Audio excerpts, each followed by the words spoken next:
The hearing session is now open. It forms part of the examination of the Waverley Local Plan Part 2. My name is GJ Fort and I am the Inspector appointed by the Secretary of State to conduct the examination and report to the Council in due course. The format of the hearing is a focused and structured discussion that I shall lead.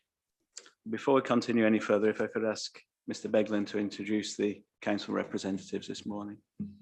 Morning, sir. Yes, thank you. Wayne Beglin of Council on behalf of Waverley. I have with me in the room Mrs. Nash, Mr. Ellis for the purposes of this morning's hearing, and also by Zoom, Dr. Riley, Mr. McEntee, Mr. McLeod, and also Kelvin Mills, who hasn't been present, I don't think, at the examination before. So, sir, he's our Head of Commercial Services. And if I can make a plea in respect of his attendance today, he will probably want to have some input in relation to sites DS1, DS4 and DS7. And he can be with us for the whole of the morning, but he has another commitment this afternoon that he hasn't, but for reasons I hope I don't need to explain, been able to change or alter.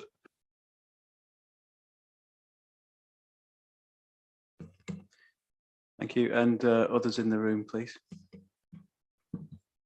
I'm Mike Ibbott, Town Planning Consultant here representing the governors of Amesbury School Trust and Hazel Grove Residents Association in relation to the Royal Junior School proposal.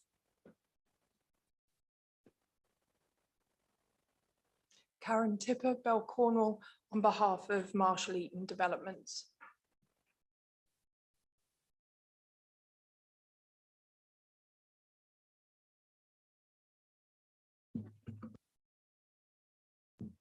Good morning, sir. Heather Sargent of Council, instructed by Savills on behalf of Redwood Southwest Limited. Morning, sir. Charlie Collins of Savills, Chartered Town Planner on behalf of Redwood Southwest Limited.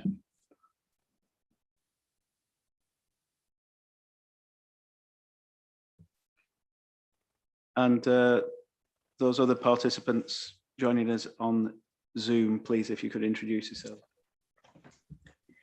Good morning, sir. Daniel Wiseman on behalf of Voyage Care, also Chartered Town Planner. Thank you. Thank you.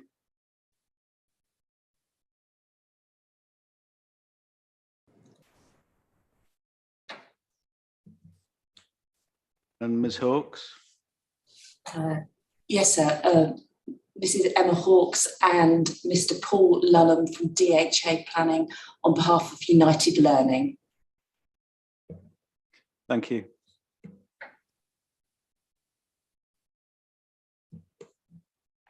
Okay, the programme officer for the examination is Charlotte Glancy. She should be the main point of contact prior to and after the hearing sessions and should be copied into all correspondence. Now will be a good time to switch off mobile phones or turn them to silent. And I'll ask Charlotte if she could do our usual housekeeping notes, please. Morning, everybody. This is just the fire notice. So in the unlikely event of a fire or other serious incident, the alarm in this building is a siren. If alarms are inoperative or inadvisable, in a bomb emergency, the instructions to leave will be given by word of mouth. If the alarm sounds, leave by the nearest safe fire exit. Please note the positions of fire exits from this room.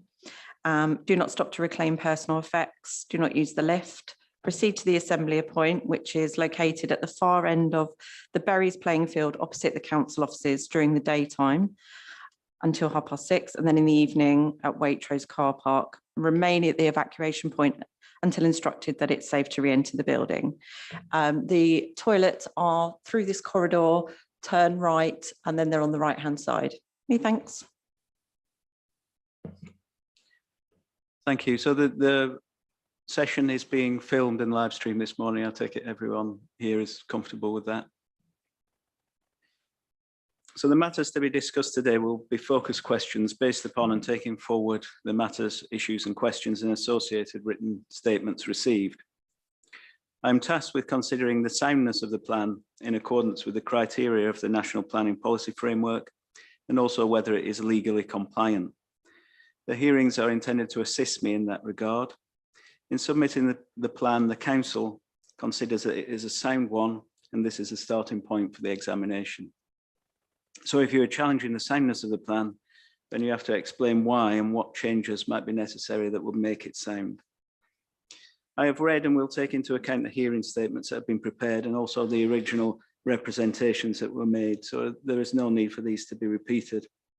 Instead, the aim is that the discussion moves on from those documents and deals with specific questions that I have or areas where further clarification or explanation are required.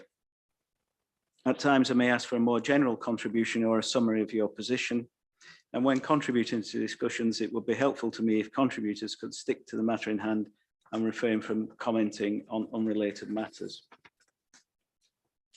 In order to test the plan for soundness and legal compliance, I will be asking questions. You'll have seen that I've already done that in written correspondence, in the matters, issues and questions document, and in earlier hearing sessions. And both the council and other participants have responded to these. The questions will continue today. However, anything that is asked shouldn't be taken as demonstrating a particular predisposition on my part. I will normally start a particular topic by asking the council for responses to questions I have before indicating that I wish others to comment. For those of you in the room, if you wish to comment, then please indicate this by turning your nameplate on its side, or if you are joining us via Zoom, by using the hands up tool on that program. I may also invite contributions from you on specific points where I think that this may assist the examination. If in the course of discussion you wish to highlight certain parts of your statement or other documents that form part of the examination, it will be helpful to me if you could provide the references. Those present in the room should use the microphones when speaking to me, and those joining us on Zoom should make sure that they are unmuted when speaking to me, but muted at all other times. If any of those joining us on Zoom experience technical difficulties, they should make contact with the programme officer in the first instance. It's open to the council to propose further changes to the plan, and I'd ask that they keep a record of possible changes that arise during discussions. Any changes that will constitute main modifications will be subject to future consultation. There will be a short session at the end of each day to ensure that any suggested modifications or additional items, such as topic papers or other evidence that I might request suggested during the course of discussions, have been adequately recorded. So are there any questions at this stage about the procedural aspects of the hearings? Okay, so in that case, we'll now move on to substantive matter for discussion today, which is matter 7, and it's the approach to meeting housing requirements relevant to Hazel, Mirren and Hindhead. So as we will return to the overall position on supply and requirements for the plan in general on Thursday afternoon, this session will focus on the justification for the allocations and their effectiveness. So as an introduction to this topic, I'd like to invite the council to outline a general view as to whether the Part 2 plan sets out a positively prepared and justified strategy for meeting the settlement level housing requirement set out in Local Plan Part 1.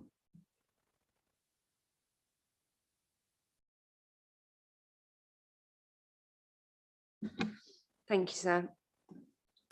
As you will be aware, the housing target for Hazelmere, as set out in LPP 1, is a minimum of 990 dwellings per year. As of the 1st of April 2022, there is a total 796 committed dwellings for Hazelmere, meaning that there is an outstanding requirement to allocate a minimum of 194 dwellings within Hazelmere through LPP 2. The process of site selection has been thorough, taking into account all relevant factors, and is clearly presented within the submission documents, including the housing numbers, assessment and allocations topic paper. Local Plan Part 2 proposes 11 sites for allocation within Hazelmere, which includes Hindhead. And all of these proposed allocations are suitable, achievable and developable within the plan period, with sites indicated where appropriate as being deliverable.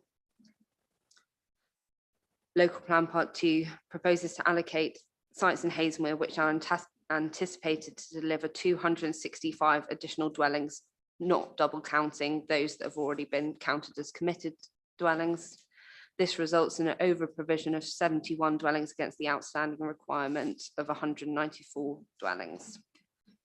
As a result, the council contends that the allocations for Hazelmere have been positively prepared and effectively meet the outstanding need and requirements of the plan.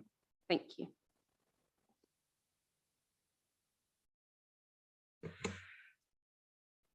Thank you, Mrs. Nash. I'd like to move the discussion on to more site specifics now. And to start this discussion, just taking it slightly out of order from the MIQs, but starting on the Royal Junior School. So this relates to question 11 of my MIQs. And some of these questions are also relevant to the old Grove, as I'll go through them.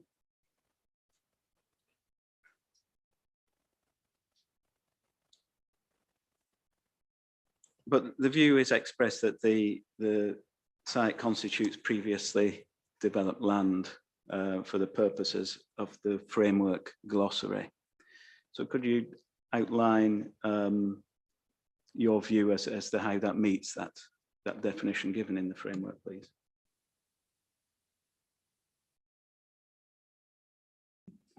Thank you, sir. So the Royal Junior site currently operates as a private school.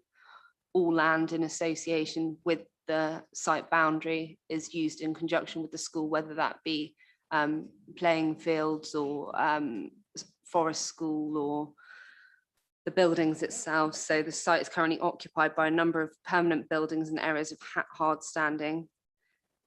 And the NPPF states that the curtilage of the developed land can be taken into account when considering previously developed land. As stated within our MIQ response, we do acknowledge that the NPPF caveats that it should not be assumed that the whole curtilage should be developed. However, it doesn't exclude that from being considered previously developed land. And therefore, we consider that the site fully conforms with the definition of PDL as set out in the NPPF.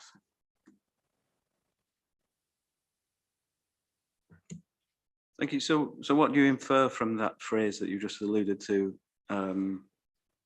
which is given in brackets in the definition in the glossary of the framework? So that is, although it should not be assumed that the whole of the curtilage should be developed.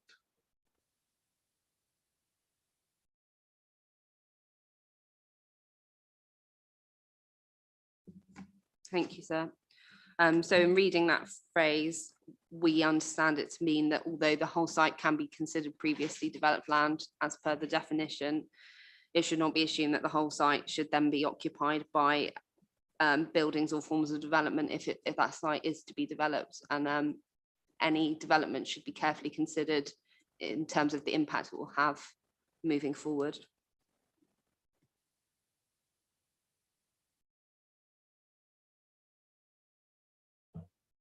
Thank you, Mr. Ibbott.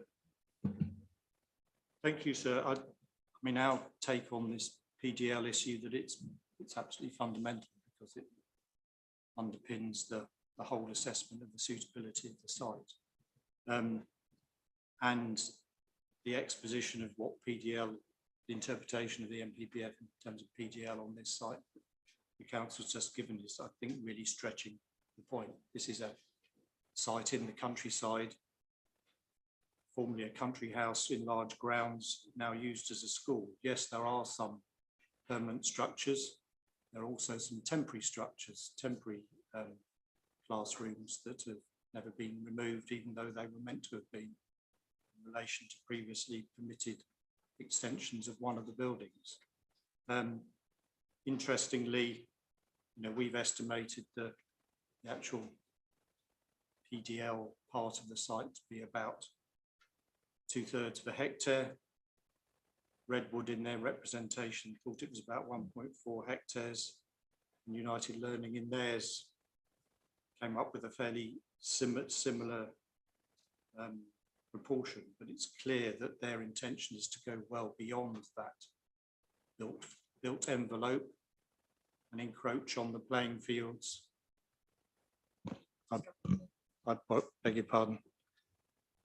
And encroach on the playing fields, and indeed, you know, in their representations to the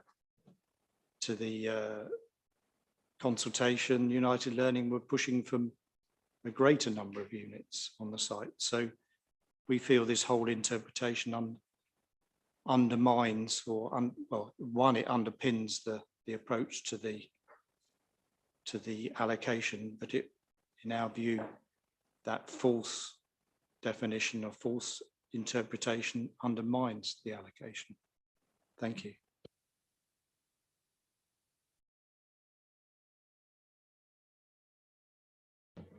Mr. Banner. Well, the aircon. So in relation to this site, the PDL issue is a little bit of red herring, I'd suggest, given its A and B location. The reality is that to deliver the number of units anticipated by the proposed allocation for this site, unquestionably, there would need to be new built form on land within the AOB that currently doesn't have built form on. Unquestionably, that's the case. And that's the real issue. And I want to come back to, if I may, in a moment, to the inconsistency of approach as between that site and my client's site, Longdean, because there is and that goes to soundness. There's two other points in relation to this site. Firstly, there's real questions over timely delivery, both in relation to the need to relocate the playing pitches and also SANG. There's a general point there, sir, which is that timely delivery of the allocations is particularly important generally, and this applies to this site and generally for two main reasons. Firstly, LPP2 is late. It's here to execute the strategy in LPP1, and LPP1 is shortly going to become out of date, effectively for just 5-year period when, subject to a review, the framework provides its numbers become out of date. So there's a need to get our skates on. And also, if you're with me and others who have suggested that LPP2 should in fact do more in terms of allocations to pick up the slack, then that also tells in favour of having regard to timely delivery. This is one of the sites that has real questions over it, and there's a broader issue here because the analysis in the council's evidence base in choosing between the various candidate sites in Hazelmere doesn't really look at the issue of timely delivery. So there are a number of sites. I mean, another one is the key site DSO1, which you've already flagged up some questions about, which is a sort of dinosaur relic allocation. They don't take that into account, whereas Longdean, there's already some authorised development happening there. The diggers are already there, and it's able to come out of the ground very quickly.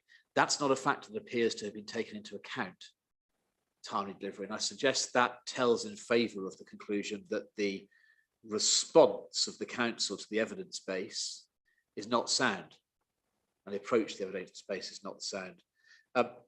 If I may, sir, there's a further point in the evidence. May I make this further point now, because they're all sort of connected, then I'll try not to bother you too much for the rest of the day.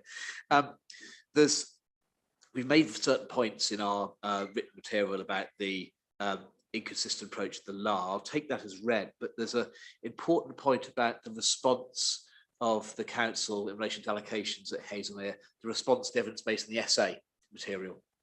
Can I just ask you to take up, and I will do this only once, but a couple of references if it's not too difficult. The first is the essay itself. That's the actual essay, page 92, which should be the overview of assessment scores for Hazelmere. There's two documents, I think, or three, no, it's three, I'm afraid. So then there's the addendum to the essay, page 8, which is the update for certain sites got updated. So you see that not all of them, that's why we need both. So it's the addendum page 8, essay page 92, and then lastly the appendices to the essay, which is CD 106, page 327. I'm sorry, it's a bit a pain, but I only need to do this once. And the reason I take you there, if I could start with the last of the references, the Appendix 327. This is the essay scoring for my client's site, similar to the scoring in the 2018 essay, which you still don't have, still isn't on the website. And you'll see there's only 3 negative, coloured negative effects. And they are not said to be in principle. If you look at this, trees should show retention of mature trees. That's the top orange one on 327. AONB, and you see assessment of impact on AONB as mitigation during design, not an in principle showstopper, consistent with 2018. And then a flag for the need for water quality surveying and mitigation measures. So that's an effect that is mitigatable. And that's it. I'll come on to the AONB point in a moment, but if you go then by comparison to the overview of assessment scores for Hazelmere, firstly, the original one in the essay, and then the addendum, you can just very clearly see from even an instant look that a number of the proposed allocations, in fact, have considerably greater or more numerous adverse effects than the Longdean site, including in relation to a list of buildings, for example. And in terms of the AONB issue for Longdean, which is why I raise this now, of course, well, we know that's not treated by the council as a showstopper because, for example, the junior school, there's 2 other sites, is included. Incidentally, I just add this, the Longdean site has been the subject of 2 appeal decisions, albeit one that's quashed, both of which found that the 30 dwellings would not be major development. Whereas the junior school, you've raised the question, I'll let others ask it, but 90 seems on the high side for not major. So the council doesn't treat AONB in relation to other sites as a knockout. LPP1 envisages some release of AONB in AGLV, indeed Greenbelt. So LPP1 envisages it, so it's within the strategy. As it happens, Longdean, the Longdean is also a developed site. So again, it's similar in nature to the school, and it's very, very close to the train station.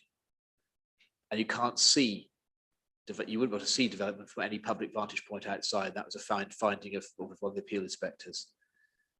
The second appeal was unsuccessful, but not on in principle grounds. It was to do with the particular development of the particular layout. So when you then look, and I'm not trying to make a sort of mission site case, I'm really not. It's a point about whether the council's allocations are a sound response to the essay evidence base. And we are not treated consistently with other sites, for example, the school. Now, there's an interesting point of the chronology, sir, which you might have picked up upon, but it was so early on you might not have done. Longdean was originally in a first version of the Regulation 18 plan, which then was modified in the final version of Regulation 18, and Longdean was excluded. But it doesn't seem that the SA was amended, because the original 2018 SA, which Mr. Bulls has already asked the council to put on the website, still doesn't appear to be. That SA recommended our inclusion. Said we're more sustainable than the other options in Hazelmere. And you may find it curious, coincidence or not, that over the period of time between the first regulation and second regulation 18, a very high profile local politician who lives opposite the Longdean site was actively involved in objecting to it. I'll ask you to draw your own conclusions as to whether, therefore, the removal of the Longdean site and its treatment in the context of the plan was a sound response to the evidence or for other reasons. And this is relevant to say it's not simply an emission site point, it is relevant to considering the other sites because fundamentally there is an inconsistency of response to the evidence base which calls into question the soundness of those allocations. Just want to check my notes to make sure I've said all that I need to on this point. Yes, I believe I have, sir. So I hope that's helpful. I think I'll make that point now. I might come back on delivery in relation to some of the other sites, but I hope those points are helpful. Thank you, Mr. Banner. And also tomorrow, I want to come back to the point on the site selection process. Yes. In more in the round as it relates to the plan in general. But I'll take your points. Thank you. We'll see how the discussion goes. Ms. Tipper. Thank you, sir. I just wanted to pick up and add to the point that Mr. Banner has just made, but also one further point on DSO 6 and the criterion within the policy. We've made our representations clear that in regards to our site, which is just to the south of Longdean, it is Dean Farm, has already been concluded by council officers through the course of a planning application to be sustainably located within acceptable distance from facilities and would not be dependent on the car.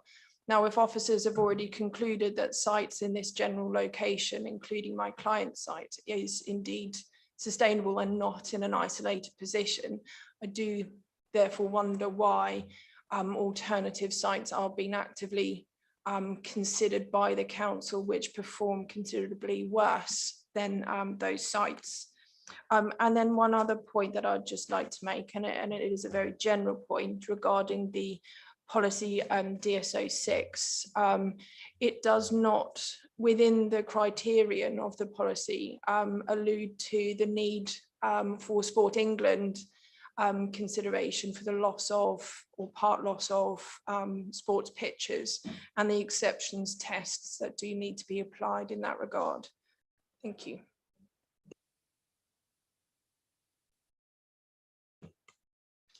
Thank you, Ms. Sargent. Thank you. So just a very short legal point, if I may, on the definition of previously developed land.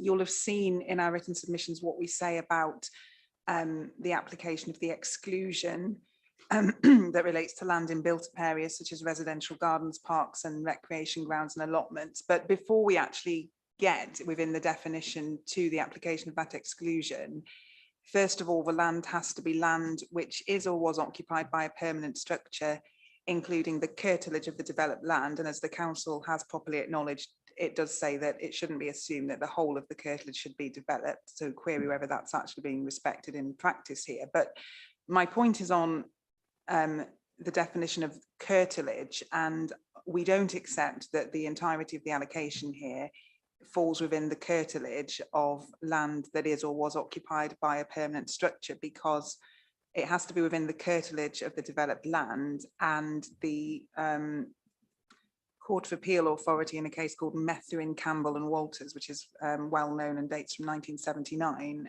and has recently been reapproved, states that the land to be within the curtilage has to be so intimately connected with the building as to lead to the conclusion that the former forms part and parcel of the latter. So the suggestion that the entire site here is legitimately defined as falling within the curtilage, as we say, incorrect.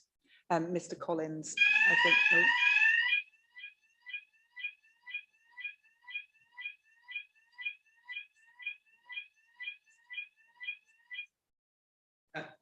I'm assuming that's a test. That was all I had to say. Mr. Collins has some planning points, so thank you. I thought it was because I was about to speak. There we are.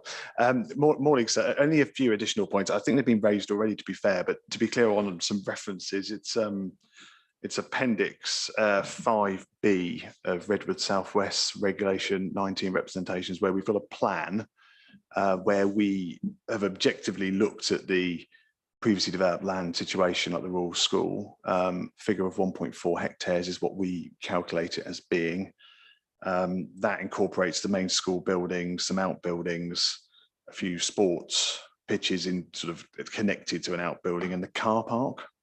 The rest of the site is either woodland, green sports pitches, or land which is sort of incidental to that. So that's just to give you the reference to that plan.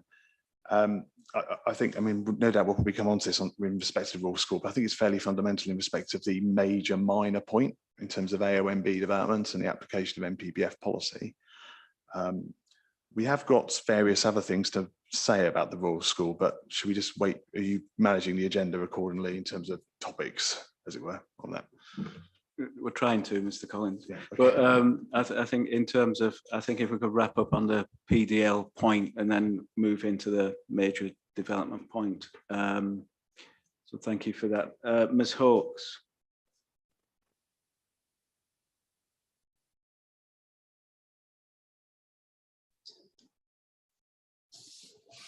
Thank you, sir. Picking up on the previously developed land question, the Royal School site includes numerous buildings, some of which are of high quality and are proposed to be retained, such as Hindhead Court. Others are of low quality and are proposed to be removed. The site does include extensive areas of hard standing for car parking and internal access roads. In addition, there are tennis courts, running tracks and sports grounds across the site. As others have referred to, we have also within our submissions carried out we've provided a land use plan, and we've also indicated in terms of areas and percentage of the total site area, the extent of land uses on the site. The entire site constitutes previously developed land. It comprises buildings and hard standings and school playing fields, as well as remaining curtilages, and it aligns with the MPPF definition. The MPPF caveats that it should not be assumed that the whole of the curtilage should be developed, and this factor has been taken into account within the proposed allocation. Indeed, as it has been demonstrated to Waverley Borough Council officers, Natural England and the AONB unit in the course of discussions prior to the in the course of discussions for the proposed site allocation. With the adoption of a landscape-led approach to development, this site can achieve a quantum of housing which will assist the council to deliver its housing requirement in Hindhead, whilst creating landscaped green space areas within the allocated site, which will be publicly accessible and which will benefit proposed and existing residents of Hindhead.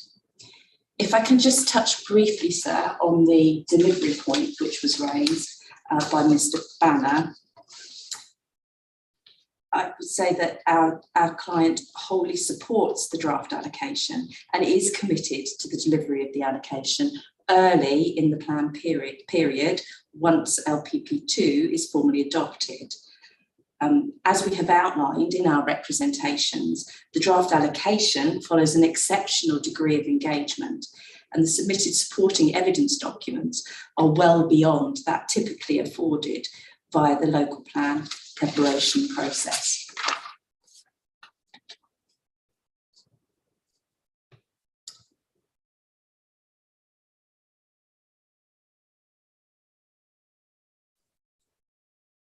So we would go on to say that in terms of the planning application, it's clearly already in the process in terms of a design team being appointed, and that is being worked up, and we're considering we are continuing with our engagement with the various consultees throughout the process. Thank you, sir. I think that's sufficient at this stage.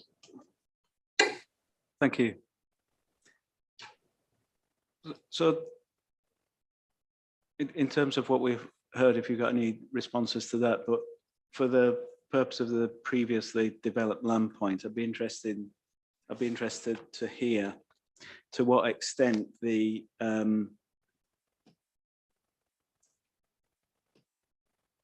view that it is previously developed land is taken into account in your assessment that it wouldn't be major development for the purpose of paragraph 177 of the framework.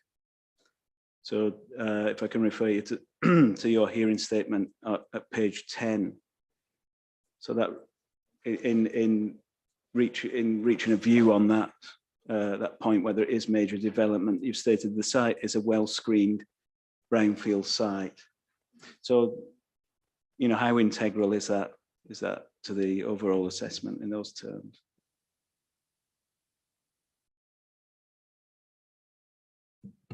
So if I could just come in on this point about major development as set out in, I think it is footnote 80 of the MPPF. And I think we've been quite clear in our response that the council does not see this as major development, given that footnote in terms of the nature, scale and setting of the site as it is, and also the development proposed. The landscape review clearly sets out that this site is relatively flat. I think it drops about 20 meters from the north down towards the south, and it is well screened by vegetation and woodland, as well as the A3. And given that there's already existing buildings on the site, that's been taken into account in considering that the site in itself is not major development in terms of what's also being proposed on it, which, although is housing in itself, the nature of it is not significantly different from what's actually there at the moment in terms of what we're proposing or what the developers are proposing. The AONB board themselves have also said that the site is not the most sensitive in the AONB, and the landscape review, which is, I believe, LPP2 CD224, also says that the site, in terms of the actual AONB for what it was designated for, does not fully reflect the character of the wider landscape designation, and it does not reflect the description of the local area. So in that terms, it's due to its open character and highly managed school grounds. It is something that we consider as not being major development.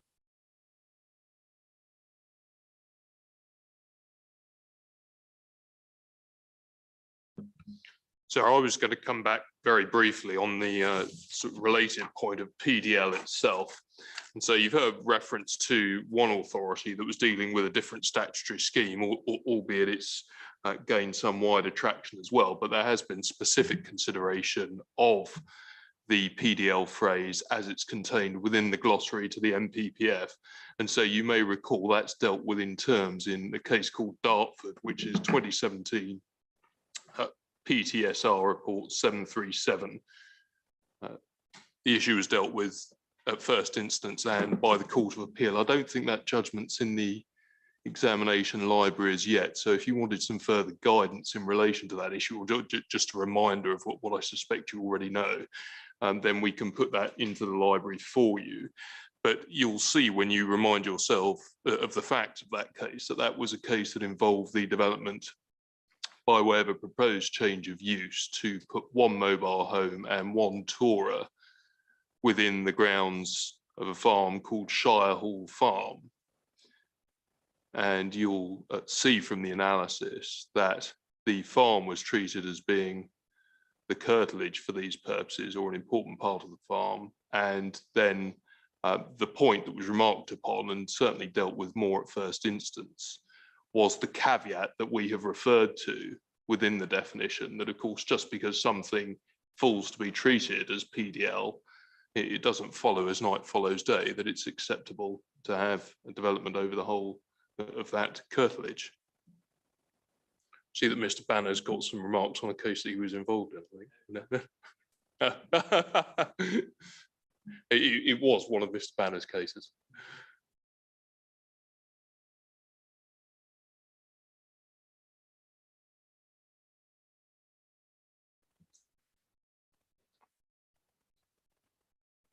So in terms of the major development point, so you'll have seen the AOMB response, the hearing statement. So their position has moved on somewhat since Regulation 19 because of the recent planning permission at Red Court. Their view is that perhaps they've taken a different view on the capacity of that site in terms of its impacts to the AOMB. And also, if it were to be taken as major development, they've questioned whether exceptional circumstances would exist for the scale of development there. So have you got any views on that position at this point? So I only respect that, as you said, the AOMB board were silent, I think, in terms of their first representations on the Regulation 19 addendum with regard to whether it's major development or not, and in fact actually supported the proposals. So in terms of the discussion about whether it now becomes major development because of the change of circumstance to the planning status of Red Court, because it's got permission on appeal, it doesn't change the nature, setting or scale of the proposals in the sense that development is proposed to take place on there. And as I said previously, even in their response more recently to your MIQs, they said that the site is not the most sensitive of the locations for the AOMB. Obviously, if a judgment is made that it is major development, there obviously is a change in circumstances, but not changing the circumstances which make it exceptional for the council to say this is an acceptable site, because the homes that we acquired in Hazel requires us to look at sites outside settlements and to look at brownfield sites initially, of which the council has done. And in terms of that exceptional circumstances point, if it were to be taken as major development, do the LAA and sustainability appraisal support the view in terms of this site in preference to others that have been assessed?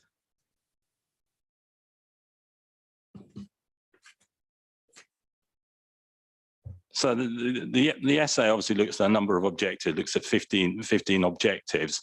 And what it does show is that in terms of major and minor adverse effects from development on this site, there isn't ones that would say that would demonstrate to the council that development of this site would be inappropriate.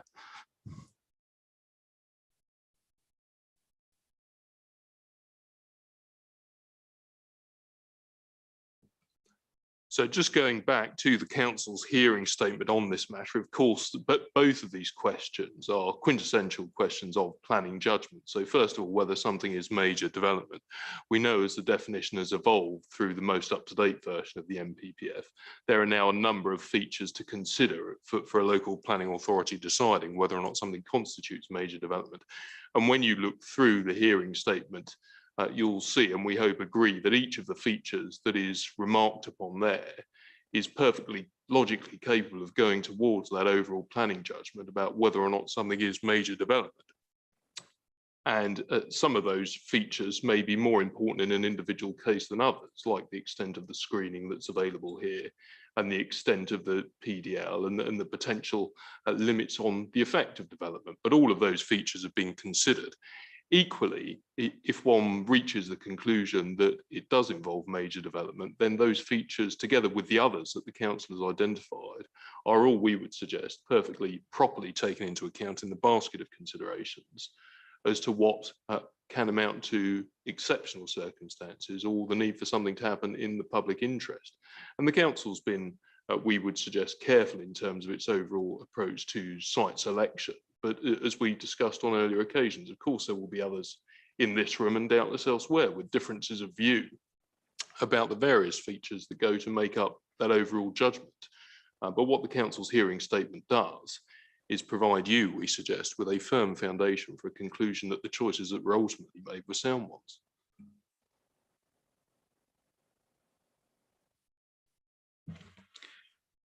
Thank you, Mr. Ibbott. Thank you, sir. Just turning firstly to what you've alluded to, the Surrey Hills AOMB Board Planning Advisor, who's now in their hearing statement considers this allocation no longer justified. I mean, that's a fundamental change. Clearly, when they were silent at Regulation 19, they saw it as a direct replacement of the Red Court allocation, and therefore there was an exceptional circumstance there. They take the view, which we share, that now that permission has been granted on appeal, that exceptional circumstance no longer pertains. And just turning to these physical attributes in the footnote of 177, I have to say I disagree fundamentally with the way that the council's characterised it in terms of the nature. There's a real fundamental change from a school to a housing estate in terms of the character of development on this site. The scale is, as we've discussed in relation to PDL, it covers a large proportion of the site, much greater than the footprint, much greater than even the curtilage, the immediate curtilage that UL have put forward themselves. The master plan that they put forward militates against retention of mature landscape. It's just what's left around the edge. And importantly, it comes back to this point about consistency in the SA. It states there that the landscape impact is major adverse. Okay, in terms of its contribution to the OAMB, it's lesser sensitivity than other parts of the AOMB. That's reflective of its history and what it is and where it is. But still, the landscape impact is a major adverse one. So in all that regard, it means it must be seen as major development. Hence the AOMB board planning advisor saying that a lesser amount of development would not constitute major development. Thank you. Thank you. I'm going to take Mr. Banner's point next, so he can stop waving his name. Caught in the draft. I agree with that last comment, sir. It's important not to lose sight, as unfortunately the council and others have done in recent moments, of what the framework actually says. Because the footnote in describing the litmus test for major development is asking you to look not at the site, not the nature, scale and setting of the site, it's the nature, scale and setting of the proposal. That's what it says. Whether a proposal is major development is a matter for the decision maker, take into account its, and that must be the proposal's nature, scale and setting. And yet that's been elided with descriptions of the site. Now that the description of the site may be relevant to some degree in the setting context, but principally one's looking at the proposal, the scale of the proposal, the nature of the proposal and its setting. And so that calls into question quite a lot of the analysis you've just heard, both from the promoter and from the council, and indeed the council's hearing statement, where the operative part on the third paragraph of page 10 of this matter statement. However, the site is a well-screened brownfield site, etc. It's asking itself the wrong question. I agree with what was said a moment ago, that a critical part of that question is whether it, and that is the proposal, could have a significant adverse impact on the purpose which the area has been designated or defined. And as has just been indicated, the council's own evidence base suggests the answer to that question is yes, when I was looking at the proposal. That brings me on to my second point, which is there's a danger of confusing issues which bear upon whether there are exceptional circumstances and issues that bear upon whether something is or isn't major development. So you've heard discussion earlier of the sensitivity of the site, PDL, etc. They may very well have some relevance in considering, for example, limb C of 177, any detrimental effect on the environment, the landscape and recreation opportunities, and the extent to which that could be moderated. Plainly, if the site is less sensitive, I don't think it's invisible from public views like our site is, but be that as it may. And whether it's PDL, they may be relevant in that context. But that's their principal stage. It's notable that the councils, although there's a sort of retrofit now of exceptional circumstances, the plan and the allocation have been assessed and consulted upon on the basis that exceptional circumstances aren't needed. So it's, I wouldn't say a sound, I would suggest not a sound approach for the council now to say, well, there would be exceptional circumstances anyway. And of course, it also raises a deliverability issue because the site's not coming out of the AOB, and paragraph 177 would apply at the application stage, irrespective of allocation. And then on the scale of the developments, interestingly, when the Longdean scheme first came to be considered in front of Ken Barton, Inspector Ken Barton, the council were actually saying that the 29 dwelling proposal in that case was major development. And this school site is 3 times that. And we within a developed site as well, albeit the particular parcel of land wasn't developed. Ken Barton found it wasn't major development, and that was reiterated. And there were 8 decisions. So there's paragraph 28 of Ken Barton's decision, which if you haven't got before you on this, you might want to. There were 8 decisions which were discussed at the inquiry that looked at, broadly speaking, where's the cusp between major and not major development. And broadly speaking, it was around between 30 and 50 was where the decision started to go either way. I've not seen personally certainly on appeal, an inspector or secretary of state decision finding that a 90 dwelling scheme or anything close to 90 dwellings is not major development.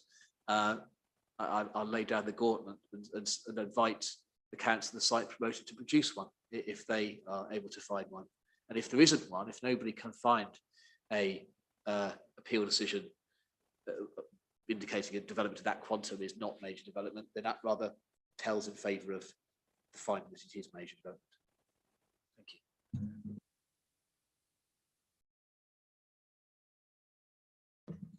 Ms. Tipper. I put my name badge down mainly because I think Mr. Banner has rather more eloquently captured what I was going to say. Ms. Sargent. Thank you, sir. Just one point on Dartford, the case that my learned friend Mr. Beglan just referred to, and then I think to save time, if I could briefly address you on the major development point, so that we don't have to come back to that as far as I'm concerned. So as to Dartford, the application of the legal test for whether land is curtilage is a question of fact and degree. So frankly, whatever the conclusion reached on the facts in Dartford was in respect of the farm, that doesn't dictate the outcome here. Mr. Beglan didn't, as I understood him, suggest that the test as I described it, which is the Matthew and Campbell test, that the land has to be so intimately connected with the building as to form part and parcel of the building, is wrong. And so I'm not going to repeat what I said earlier, but applying that test, it is clearly wrong to suggest here that the entire site is either built development or the curtilage of the same, and therefore that the entire site is PDL. And so then on the major development question, like Mr. Banner, Queen's Counsel, as I sit here, I can't recollect ever having seen anything like 90 dwellings being, or the quantum of development, just taking the junior school allocation by itself being not major development. And I would invite the council to give an example if they are aware of one. So the consequence, if it is major development, obviously, is that it has to satisfy both the exceptional circumstances and the public interest test in the NPPF.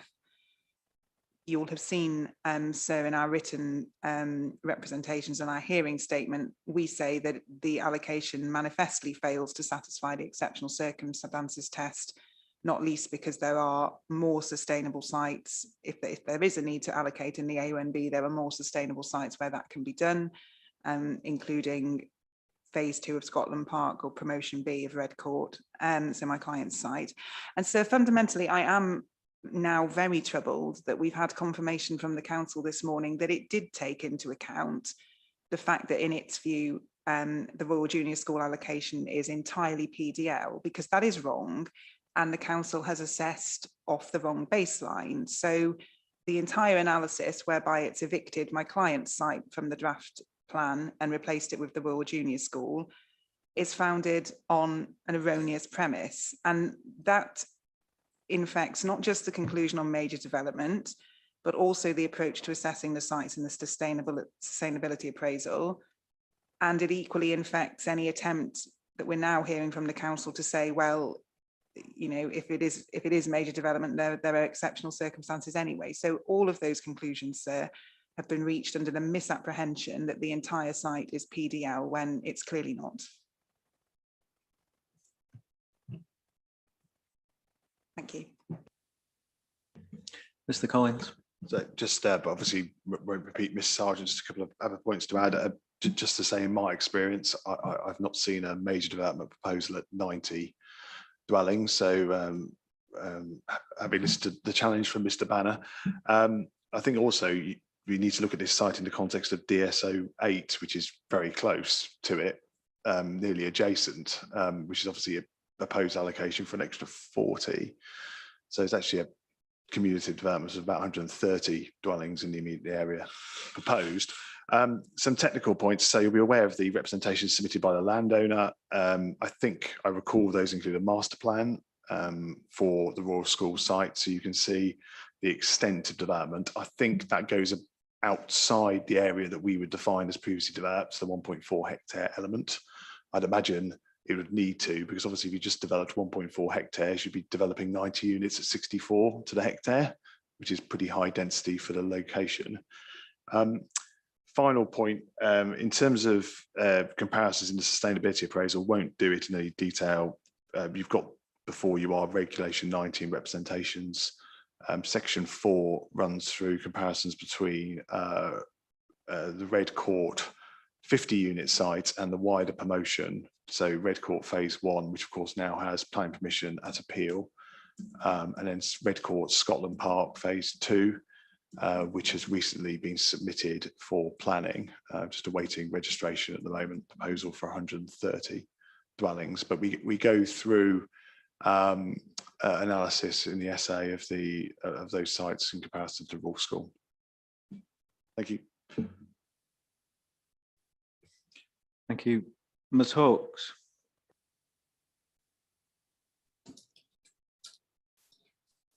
Thank you, sir. Turning to the point about the major development, obviously for the purpose of paragraph 177, the NPPF, whether a proposal is major development is a matter for the decision maker, as Mr. Banner pointed out, taking into account its nature, scale and setting, and whether it could have a significant adverse impact on the purposes for which the area has been designated or defined. The council's view in this particular case is that the development of the Royal Junior School site, in accordance with the draft allocation for 90 dwellings, would not constitute major development. If, however, it is deemed to constitute major development, addressing local housing need, particularly where it can be demonstrated that the scheme will have significant local benefits, would amount to an example of an exceptional circumstance. In this particular case, the proposed site can deliver a significant amount of housing to assist the council in meeting its housing figures, as well as a policy compliant level of affordable housing with public open space and SANG incorporated within the scheme. The proposal would therefore have significant local benefits, including addressing local housing need and the provision of open space in Hindhead. Just turning back to the point regarding the AOMB units response and their hearing statement, I just wanted to clarify to you, sir, in terms of the engagement, previous engagement that we've had with the AOMB unit. Last year, in August 2021, there was a meeting on site with representatives of Natural England there, as well as the AOMB unit and planning officers. We walked the site, so meeting attendees walked the site. We explored the whole of the site. And the AONB advisor was particularly impressed by the amount of screening surrounding the site. And in the hearing statement from the AONB, that is picked up. It was also mentioned by Mr. Ellis earlier in terms of the setting of the site and the recognition that it isn't the most sensitive in AONB terms. Natural England also set out what they saw as the key issues for the site, being landscape, recreational disturbance and biodiversity net gain. But during the meeting, it was agreed that a landscape-led approach to the site should be adopted with a wider green corridor incorporated within the scheme.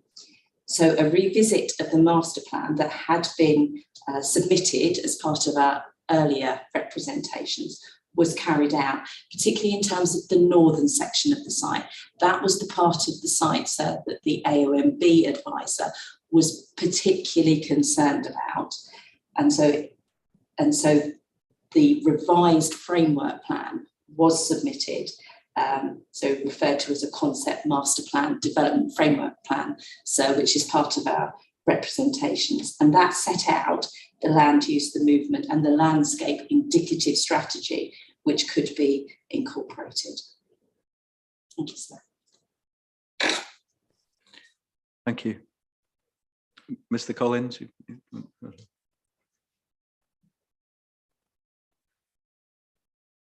Okay, Mr. Beglan, any reflections on what we've just heard?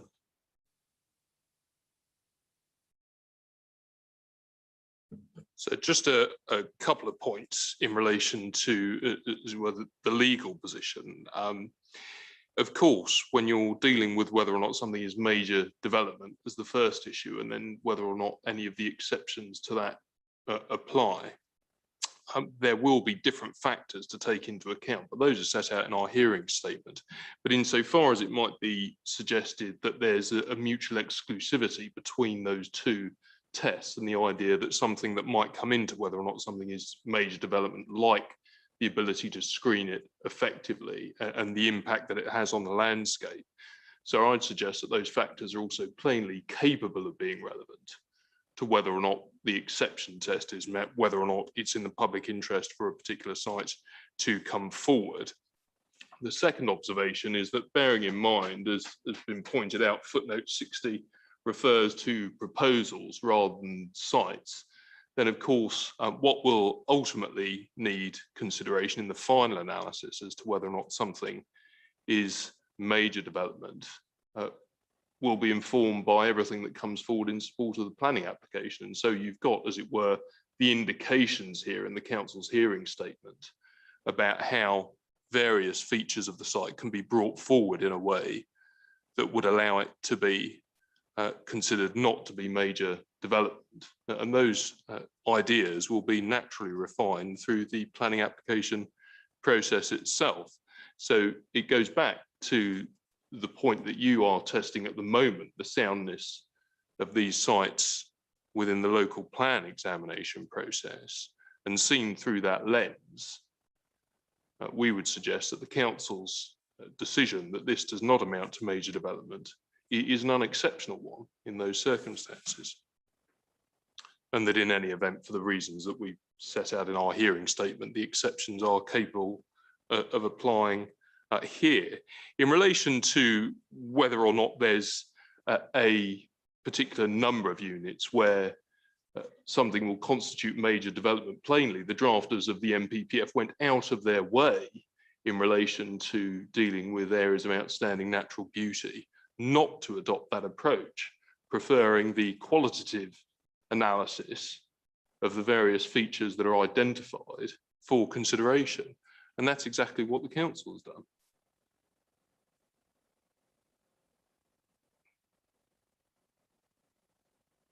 So just going back a stage, one of the points to take into account, if you want to test logically the point about whether or not there can be an overlap in considerations, take two cases. Take the case where a decision maker forms a view that something has just fallen, as it were, on the wrong side of the cusp as being major development. Then in those circumstances, the weight that you might give in deciding whether or not there are exceptional circumstances and whether or not there's a public interest might be all the higher in relation to the need to meet housing within a particular location and the ability to screen the site effectively. On the other side of the coin, if you have a proposal that on any view is very substantial major development, then those features would probably be accorded less weight. But perhaps that helps to illustrate why, logically at least, there should be an ability to take into account those features in the second part of the exercise.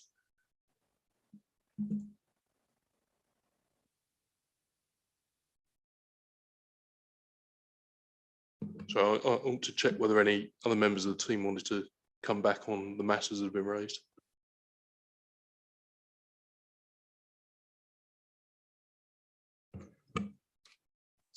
So it's just the only point I think actually Mr. Beckman has sort of covered it mainly was in terms of that footnote, footnote 60, where it does say a matter for the decision maker, which Beckman's covered, but taking into account its nature, scale and setting, and whether it could have a significant adverse impact on the purposes for which the area has been designated. I think some of the comments being made are about taking each individual part, like nature, scale, setting individually, and actually you need to look at them as a whole, as well as the significant impact, as well as also why the area was designated within the AONB in itself. The SA objectives obviously set out that there is major adverse effect because it's within the AONB. That in itself is obviously a matter of fact, but what the council has obviously undertaken is that because it was within the AONB, it's undertaken further work to take into account the fact that the AONB should be given great weight and undertaking the landscape character assessments for each of the promoted sites that were put forward to the council or proposed for allocation, to give them that more qualitative view on the sites, assessment of the sites. Hi, sorry, if I could just add to that. No, Mr. Ellis is absolutely right. The SA took an approach that essentially asked, or the objective relating to landscape asked whether the site was in the AONB or not in the AONB. And by taking, the SA took a precautionary approach and assigned a major adverse effect if a site was within the AONB. So that explains that particular issue. But just on the wider point of the SA was careful to take an approach that assessed all of the sites in the same fashion, to the same level of detail.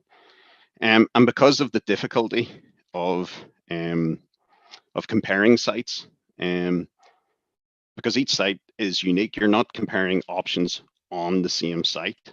Each site has to be seen in its own particular context, its own particular landscape, its own particular proximity to certain features and so on.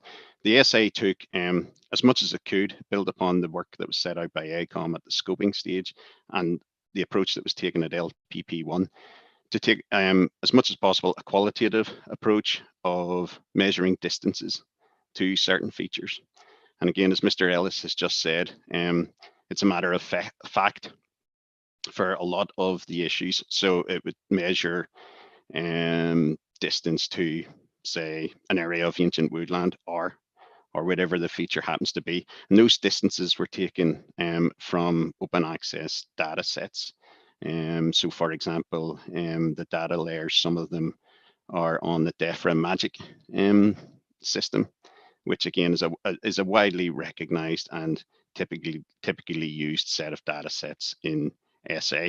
So that was just the sort of wider point about the SA, is that yes, it's very difficult to compare sites. I think what has become clear over the last number of days is, and was pointed out at the very start, Waverley as a borough as a whole has a lot of constraints within it. So we wanted to set out an approach that actually could recognize those constraints, but also give an approach that did allow comparison to be made between the different sites. The SA also recognizes that the SA, I think it's is only one component of the decision-making process.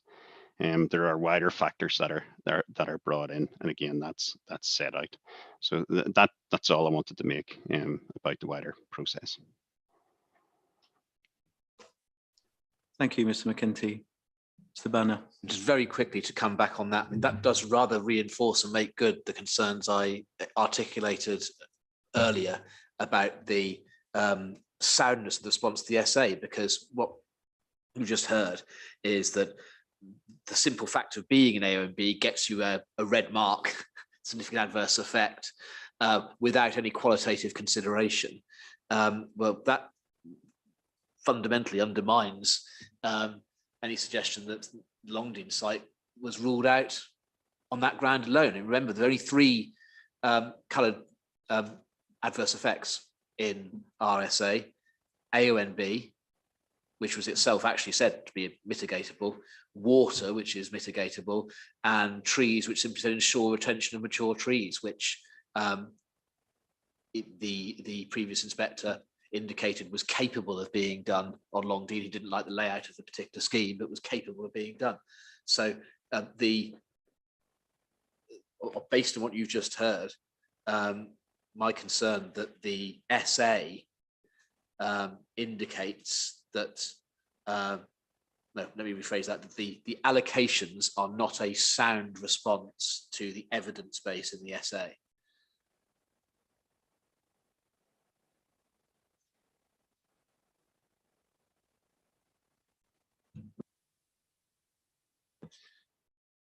Thank you. Brief response to that point in particular, Mr. Beglin, and then anything further on major development or PDL before we move on. So in relation to the essay, as Mr. McEntee has been clear to point out, the purpose of that document, when it's dealing with landscape designations, is to ensure as far as possible that there's a level playing field between the sites, and the site selection process takes place after that, taking into account additional features as well. I think we may return further to that point perhaps on Thursday, so we can pick it up there. In relation to PDL, so I'll produce the Dartford case for you, but just if you want to have a further look at the way cases have specifically treated the term curtilage where it's used in different contexts within the planning encyclopedia, and of course quite often it comes up within use of the curtilage within a dwelling house, but we're dealing with what you might think is a different use here, and then you can pick up that discussion more generally in the planning law encyclopedia at P55.54. And again, if it's helpful to have that excerpt within the library more generally, then we can make that available.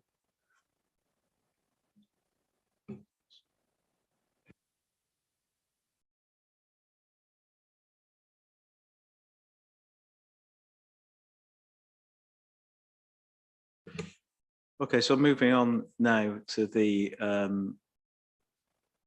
options for mitigation in terms of European sites. So we spoke last week more generally about those options, and we're due to pick them up again in general as it relates to the wider borough when we come back to the discussion on Thursday afternoon.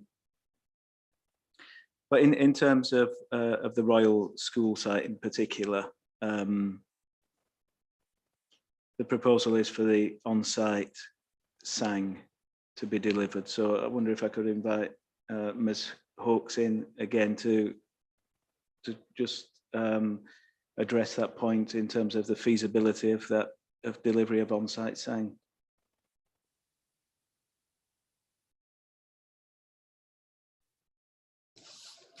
Yes, sir, thank you. As part of the master plan, concept master plan and development framework, which has been provided, there is SANG's information included within that in terms of a potential walking route within the site. So that has been provided as part of the background evidence to support the draft housing allocation. As part of that, so in the background to that, a landscape and visual appraisal for the site has been carried out. As we discussed earlier, a meeting was held on site with Natural England and the AONB unit to discuss the potential impact on the AONB and the special protection area. And during the meeting, as we discussed previously, it was agreed that a landscape-led approach should be adopted with a wider green corridor incorporated within the scheme. So the concept master plan was submitted to the council, setting out the land use, the movement and the landscape indicative strategy, as well as high-level development area concepts. The recreation and amenity value of the site and to the local settlement areas is to be greatly enhanced through the provision of significant and accessible green-blue infrastructure that flows through and around the site as natural or semi-informal open space and including amenity space. There will be the safeguarding of the existing woodland on the site as part of the proposed SANGS designation, and other public open space will be secured through the long-term management delivered as part of any development. The SANGS public open space provision includes a 2.2 kilometre circular walking route, and there's also potential to provide a SANGS car park. Thank you. Thank you, Ms Hawkes. And how far have discussions progressed with Natural England beyond the site visit that you referred to? Yes, as discussions are continuing, and they are continuing with the development partner on board as well. So there is part of the sort of the pre-application process, as it were, with Natural England is continuing, sir.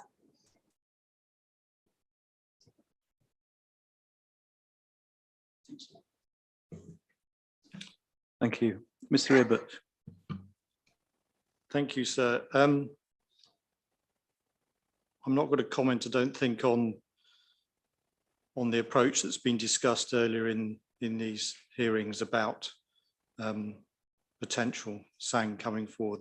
That's for another time. But just in relation to this on-site provision, to me, this feels like an afterthought. This is a residual part of the master plan rather than being a fundamental part of it.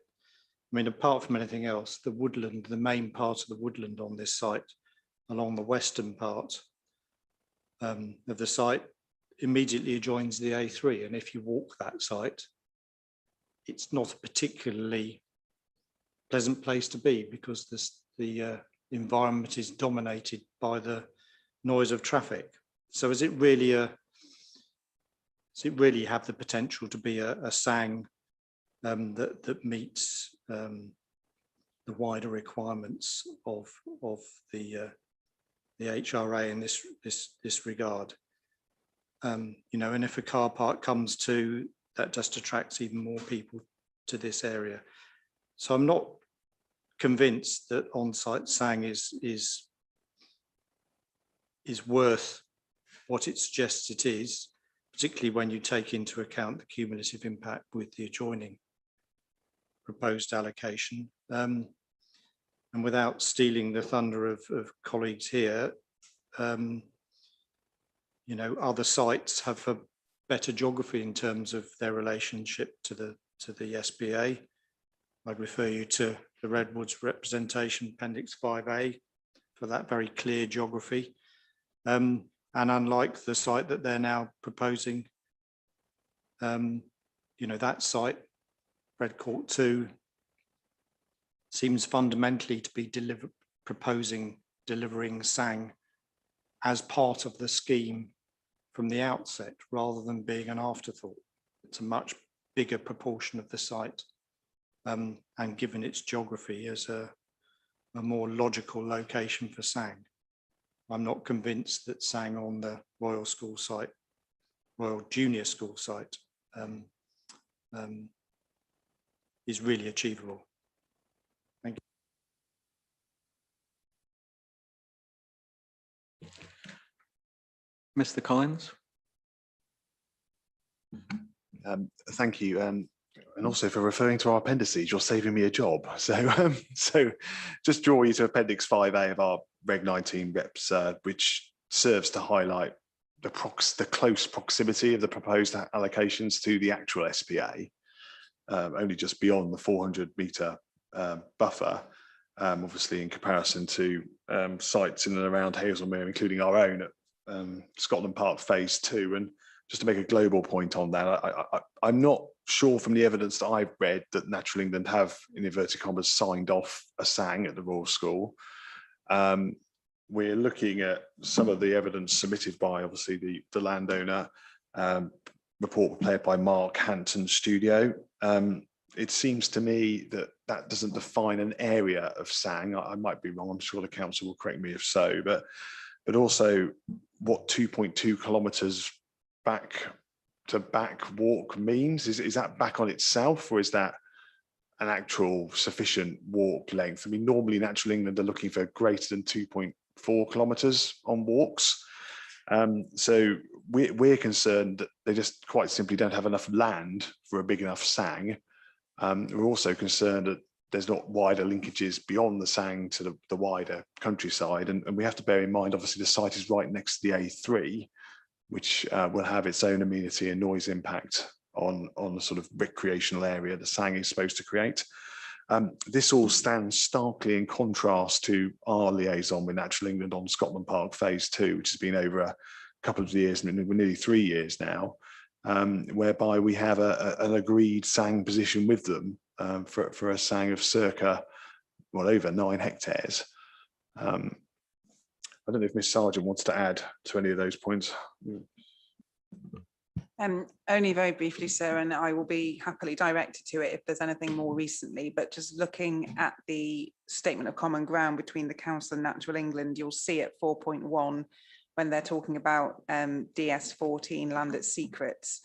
Natural England agree essentially that allocation should be capable of swallowing its own smoke, but we don't see any similar confirmation in relation to the ability of the Royal Junior School to come up with an on-site SANG solution to provide mitigation for that development. So our view is that it is likely that the Royal Junior School will not be able to provide sufficient mitigation on site, and they will need to look for off-site solutions. And so I think we've, in inverted commas, entertained you sufficiently last week with what we have to say about the evidence in relation to the off-site solutions. So I'm not going to repeat that again this morning. Thank you. Ms. Tipper. Thank you, sir. Point that I would like to make is just coming back to the site selection process and the logic that should be followed, which by all accounts isn't. There are sites that have been promoted actively through the course of the various regulations leading up to this position. My client's site did come in quite late in the process, but nonetheless they have made clear representations and includes the ability to provide on-site SANG. And in that regard, it's coming back to this requirement to look at the site selection process logically and the exceptions that should be applied for the sites that are in closer proximity to the SPAs. And the sites to the south of Hazelmere are far greater removed from that, those protected areas, and therefore logically they should be given greater preference to those sites that the council has instead sought to allocate.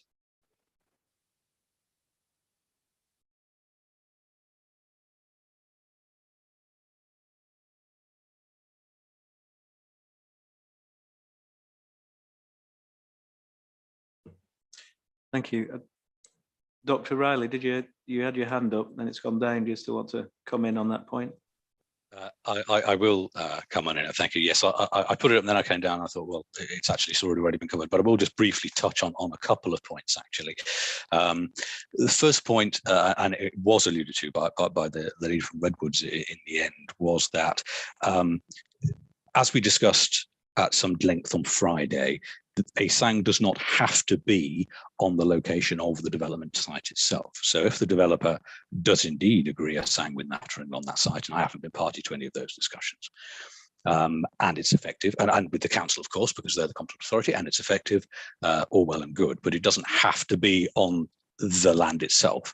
And we obviously discussed on Tuesday and at considerable length on Friday other parcels of land and other options that are available in the event that they are required, or of course in the event that the Royal School does not have a third, a separate parcel of land that they could bring forward or would choose to bring forward at the time. So it was really that point about just, I think it's a mistake to focus too much on an assumption that a sang must be delivered on that site. With regard to the point about allocating sites, the preference should be to allocate sites further away from the European sites rather than sites that are close to the European sites. That isn't a method for allocating sites anywhere else that I'm aware of, provided that the principles for mitigation have been identified and agreed. Thames Basin Heath and various other examples, Dorset Heathlands, etc. Those were the only 2 points I just wanted to make. Thank you.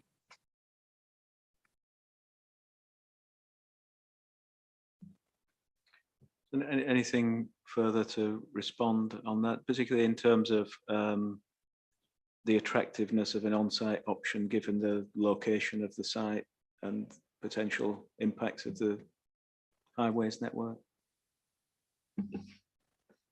Only a very small point to add, sir, but obviously if an on-site sang were to be considered, all the relevant considerations at that point in time would be taken into account, including any potential noise from the A3, and whether that would allow for a suitable site sang on site, regarding any decibels of noise.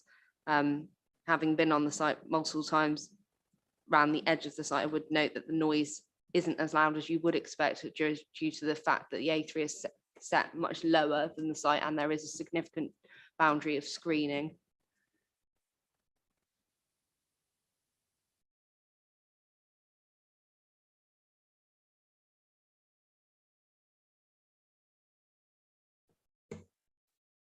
So, and in these terms, I'm just looking at the statement of common ground now. So this is one of the sites picked up in paragraph 3.9. The assessment of mitigation is required on a case-by-case basis for these sites, as set out in paragraph 16.28 of LPP1. So that's the statement of common ground with Natural England.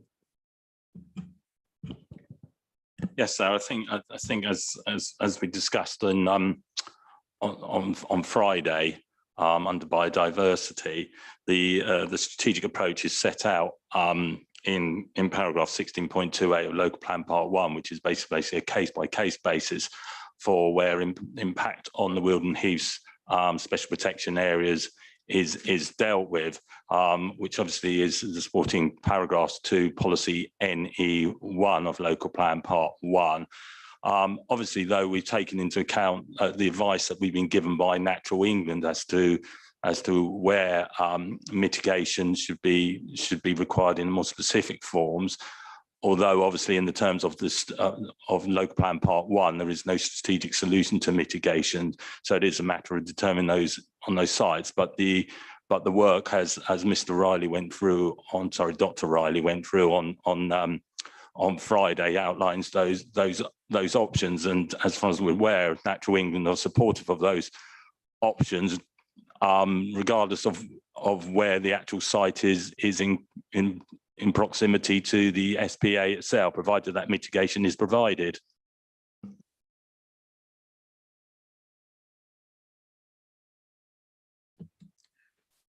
Ms. Sargent.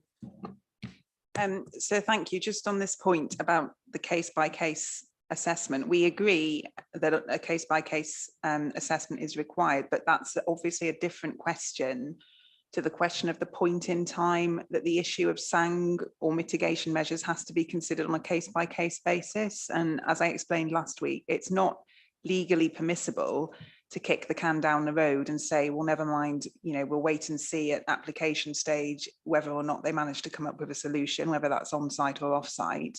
There has to be sufficient information now to enable the competent authority to be satisfied that the mitigation can be achieved in practice. So that's the legal standard that has to be met. And having heard what everyone's had to say, our position is that there isn't sufficient information to enable anyone to be satisfied that on-site mitigation that's satisfactory will be achievable in practice. There's certainly no suggestion from Natural England that they think an on-site solution has, been identified here. And turning to the off-site solutions that have been put forward, I'm not going to repeat what we said last week, but we don't agree that they are acceptable. I mean, one of them is my client's site and the sang there, but as we've explained, that's not going to come forward unless housing is delivered on that site, which the council is resisting. So that's the legal position. So in leaving that aside, of course, there's then the deliverability element that goes to soundness. And the fact that if a sang solution isn't identified, then there have to be serious question marks over deliverability and the timescales that we're all seeking to achieve it in. Thank you. Thank you, Ms. Sargent. I see your hand up, Dr. Riley, but I think I've got where the council's coming from on this point, but if you've got anything further to add. No, that's absolutely fine, sir. We obviously discussed it at length on Tuesday and very much more at length on Friday, and the points that Ms. Sargent has raised are very much touch on that. Obviously, our two parties disagree on that point, and I gave you some further case law on Friday about that. So obviously, if you feel now you have everything you need to understand the situation and make your decision, that's fine by me. Thank you, sir. Thank you.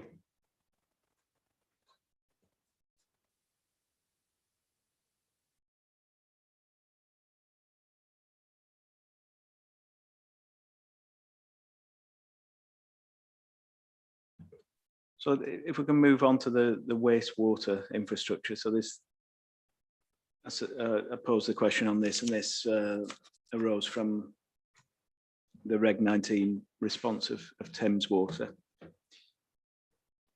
So in terms of the hearing statement, that says the provision of wastewater infrastructure has informed the proposed phasing for the scheme. So in terms of what kind of considerations have informed those assumptions?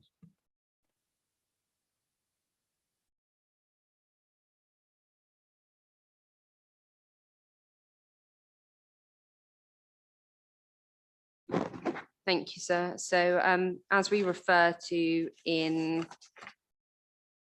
question 1 of your MIQs in relation to matter 7, Thames Water have responded to us in relation to specific sites and on a broader response across the allocations, that if an upgrade to the sewerage network is required, then up to 3 years lead-in time is usual to enable the planning and delivery of this upgrade. So that's that, and discussions directly with Thames Water have informed our delivery assumptions for the delivery of the Royal Junior School, given that some improvements to the sewerage network will be required to deliver that allocation.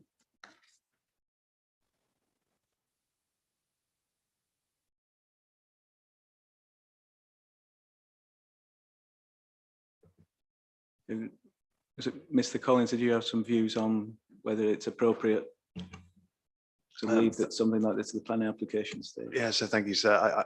I think issues with Thames Water and water generally in the area are ultimately going to be resolvable. I think that's fair, because the issue of water supply does affect Hazelmere as well as the town. It just comes back to a point that Mr. Banner actually said early doors. I think the first thing he said is the issue is about delivery and when these sites can realistically come forward and which sites have the most impediment to preventing them from coming forward quickly, notably in light of the 5-year housing land supply position, which I won't go into because I appreciate that's coming back on Thursday this week. And to our mind, the position raised by Thames Water is one that's probably resolvable eventually, but it will just slow down delivery.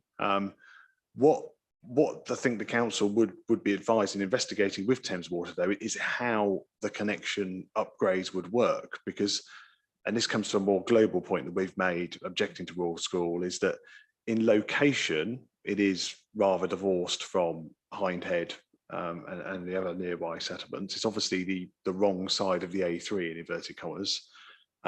So where would said infrastructure have to go? Would it have to go under the A3? In which case that might be more complex in respect of delivery, because obviously the A3 is a national trunk road managed by National Highways. And I don't think, unless anyone at this hearing knows, we have that information in front of us at the moment in terms of utilities, infrastructure delivery for the site. Thank you.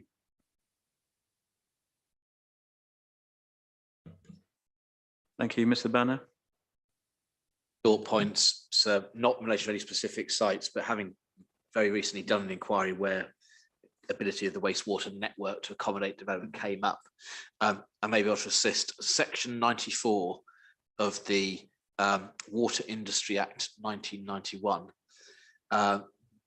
imposes a duty on every sewage undertaker, so Thames Water in relation to wastewater, amongst other things to provide, improve and extend such a system of public sewers and to clean and maintain them so as to ensure the area is and continues to be effectively drained.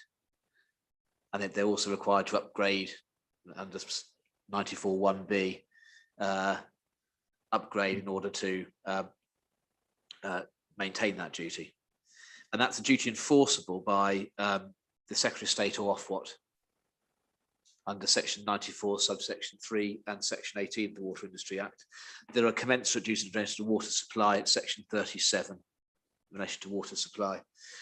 So under the water regime, essentially Thames Water have a duty to provide an effective wastewater and water supply system, including where necessary, making the necessary infrastructure upgrades. Cost is not a defence. And whereas in practice, there have been some quite high profile shortcomings in terms of how water companies, water undertakers have gone about complying with their duties. They are the legal duties. And why that's relevant is because paragraph 188 of the framework says the focus of planning policies and decisions should be on whether proposed development is acceptable use of land rather than control of processes or emissions. Of course, wastewater is an emission. Planning decisions should assume these regimes operate effectively. So whilst in practice, certain water undertakers haven't been doing what they're legally meant to do and maybe have been let off the hook, the planning regime is required by paragraph 188 to assume that the water regime will operate effectively, namely that the duties will be complied with, and if they're not complied with, they'll be enforced against. So I would suggest, therefore, that this isn't an issue that sort of imposes any sort of headroom on development in Hazelmere. Obviously, if there are particular sites which, in terms of 5 years, which have planning permissions and have sort of trigger points, have conditions, then obviously saying no development should be commenced or X number of development can't be commenced until, that's different. But in terms of the allocations going forward, it's not a basis to limit the amount of development in Hazelmere or Hindhead or anywhere, in fact.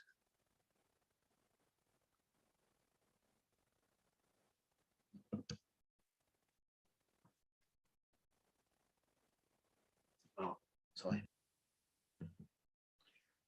I wonder if I could invite Mr. Wiseman in terms of, there's a similar representation relating to the Old Grove site. So have you got any further insights into how this might affect delivery? Thank you, sir. I can refer to the Thames Water comments on our current application for the site for 18 units where they've raised no objection. They've made a query about surface water, but in terms of wastewater, sewage, they've raised no objection. I can only presume there is some capacity in the system for 18 at the present time, and our plans for DS08 are phased, related to the C2 use that will be remaining on site. So in terms of our trajectory, we are happy with Thames Water's advice, and we're happy that if upgrades are required, that they would be implemented at that later stage to suit our trajectory for the site. Thank you. Thank you. So anything final to add on this point, Mr. Begman? So no, I don't think so. This is an issue, like some of the other chestnuts that we've described, that comes up from time to time in local plans. But for the reasons that have been explained elsewhere in the room, the statutory undertakers do have to comply with their legal duties. Certainly, we have to proceed on the basis that they will. And so should any issues arise, they will be overcome. And in terms of the potential implications to lead-in times, that's something local authorities well aware of, taken Thames Water's observations into account and programme that into the trajectory.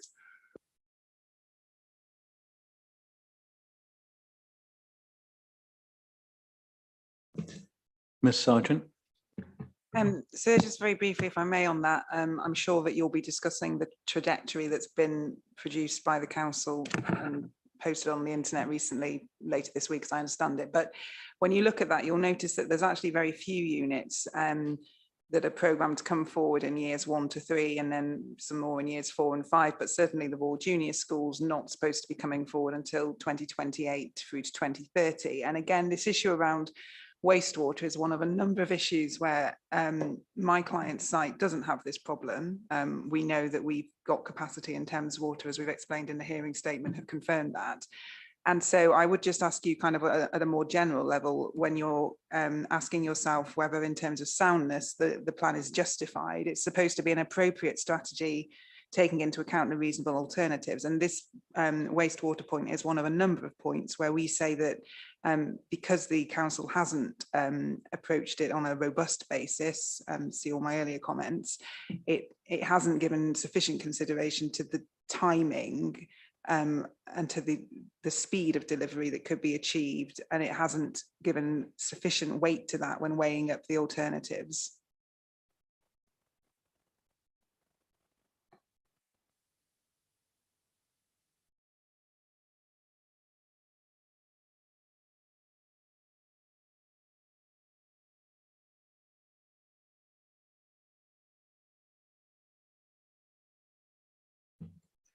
Thank you. I suggest I've just got a couple more questions on this site, but I suggest we take an adjournment now. And then when we finish this site off, we'll start off with the sites. If you could remind me which ones they were where we've got your colleagues from the commercial.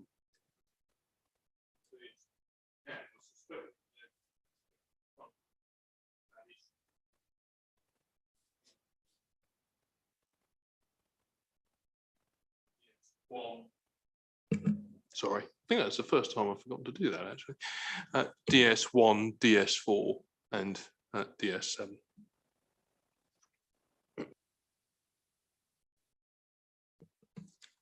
Okay, thank you. So in that, we will adjourn now and come back at 11:30.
Okay, we'll resume the hearing now. So continuing the discussion on the Royal School site. So part of the justification for the allocation is that the existing, or the rationale is that the existing junior school will move to the Farnham Lane site. So I have some questions about the capacity of that site to absorb the pupil numbers from the junior school site. So firstly, if I could ask the council, is there any updates on the application to modify or vary the section 106? I take it it's due to be considered at committee tomorrow. Thank you, sir. So that application is still pending and it is not on the agenda for tomorrow's committee meeting. So it is something that would be looked at in a future committee meeting, but the date for that has yet to be set as far as I'm aware.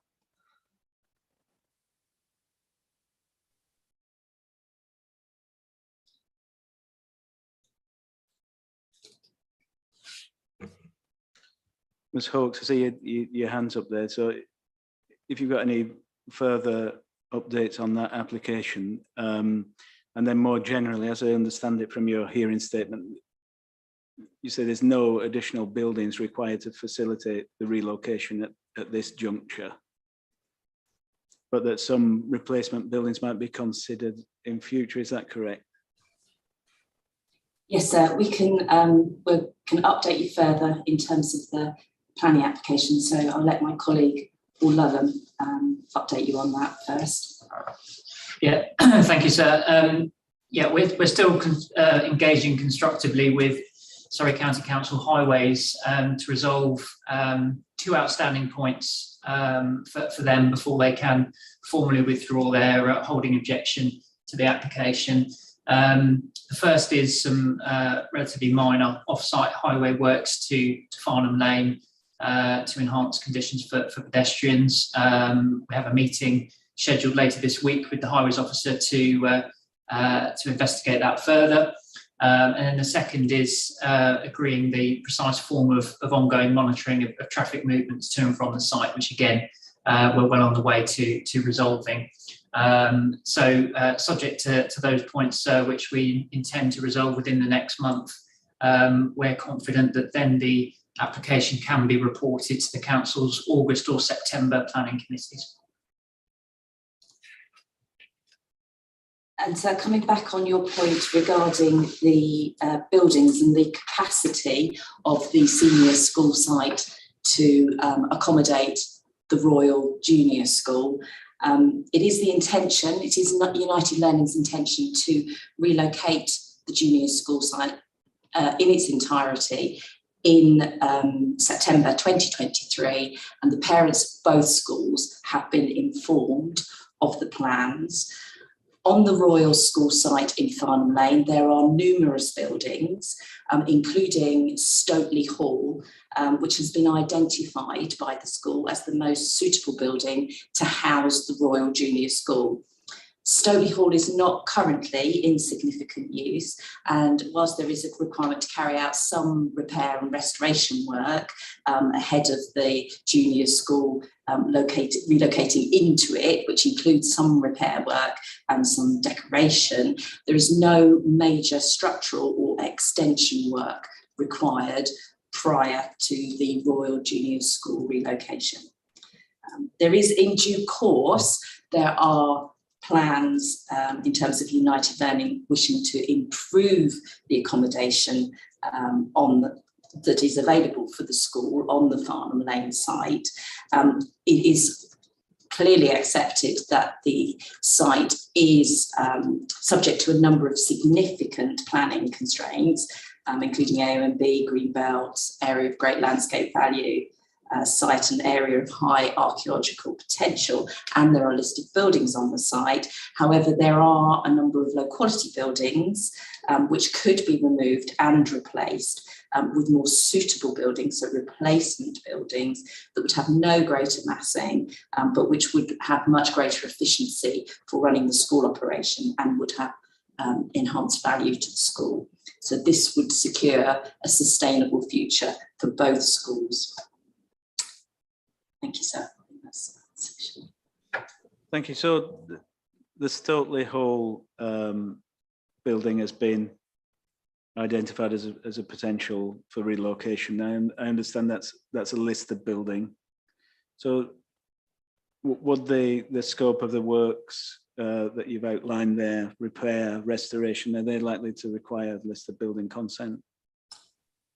Our understanding, sir, from the school is that they are minor repairs and decoration, and therefore would not require listed building consent. However, if there obviously will be liaising with the listed buildings officer at the council in terms of the plans required, and if a listed building consent application is required to be submitted, then that would be submitted to the council ahead of the relocation.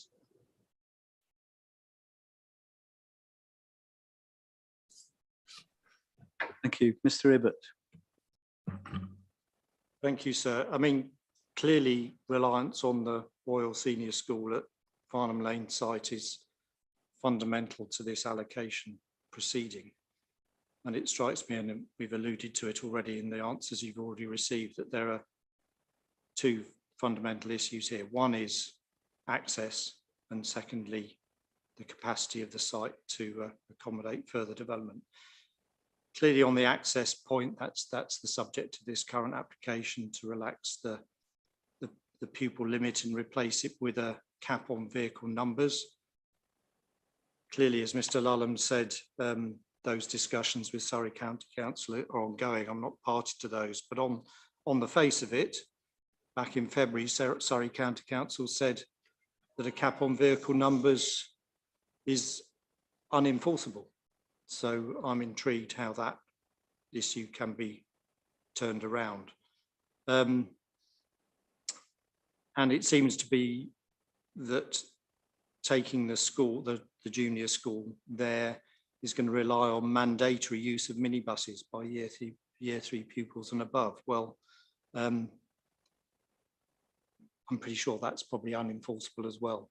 The last travel behaviour that we have evidence for on the planning record from the 2012 application at the Royal Junior School site showed that 58% of pupils went by car on their own. You know, not on their own, but presumably driven by a parent. You know, single occupancy. So I'm intrigued how that will work, and clearly this is a concern that's shared by dozens and dozens of local people, and there's lots of substantial objection on that application. And secondly, this point about improving the facilities in due course that Ms. Hawkes has mentioned. Well, clearly that surmise as to whether any such intensification of the use will be acceptable in planning terms. She herself has mentioned the major policy constraints here around the Greenbelt A and B, adjoining SPA, the heritage constraints, archaeology as well. And nowhere that I can find has anybody talked about the number of pupils. You mentioned it in your introduction, sir. Our estimate is that there could be 650 pupils on this site. And nothing before me has proved to me that that is likely to be acceptable either in access terms or in built form terms. And the fact that the planning application has yet to come to committee is indicative of an ongoing issue with that application, and question marks over its deliverability, and therefore a fundamental undermining of the allocation.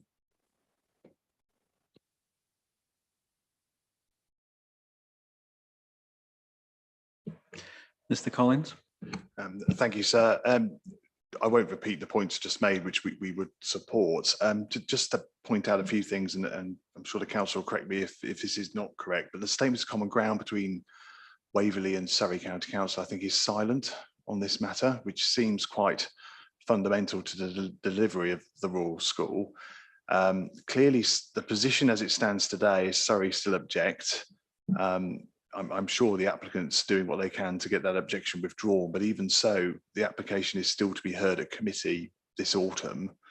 The committee or officers or whichever way it goes may well decide to refuse the application. Now, the question is, if that does happen, what contingencies are there in local plan part 2 to respond to that event? Because by the time the committee comes, you may well have closed the hearing session, sir. And I don't overtly see anything in local plan part 2 as contingency for that matter, should the school not be able to relocate. And that's the nub of our concern, sir. Thank you. Ms. Hawkes.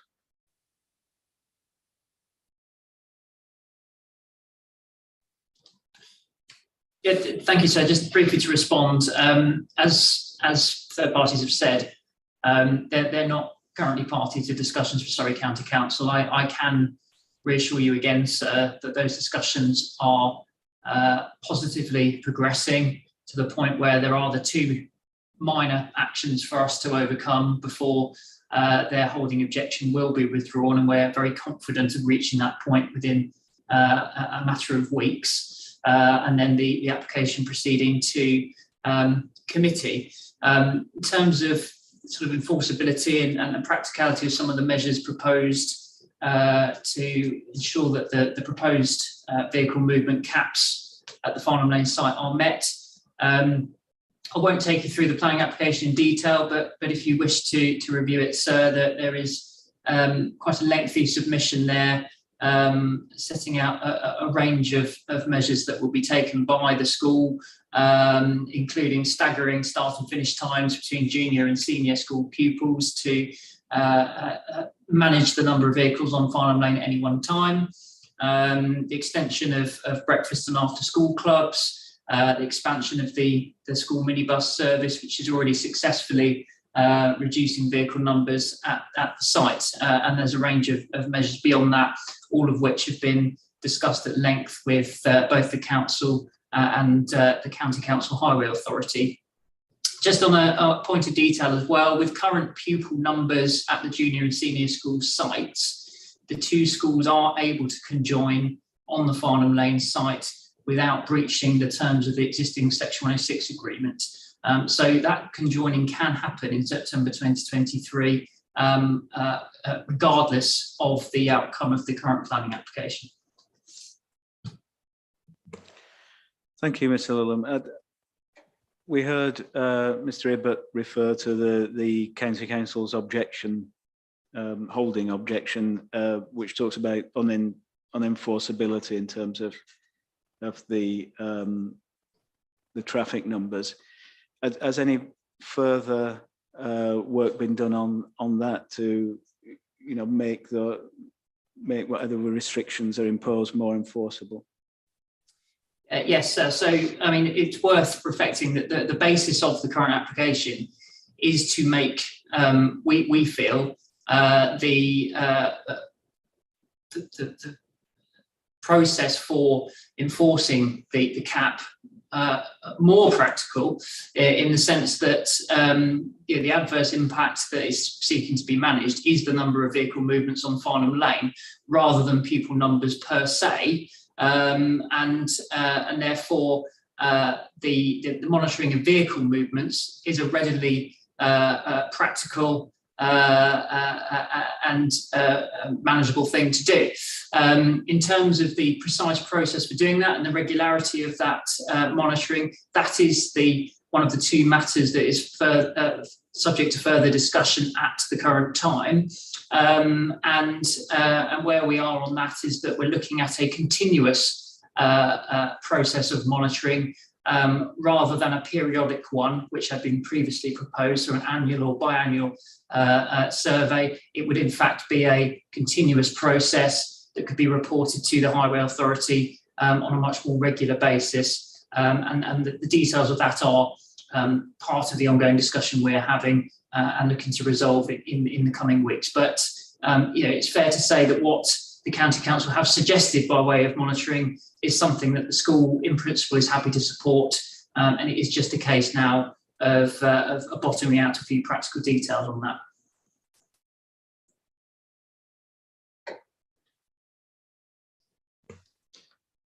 Thank you, Mr. Lillam. Anything further to add, Mr. Beglan?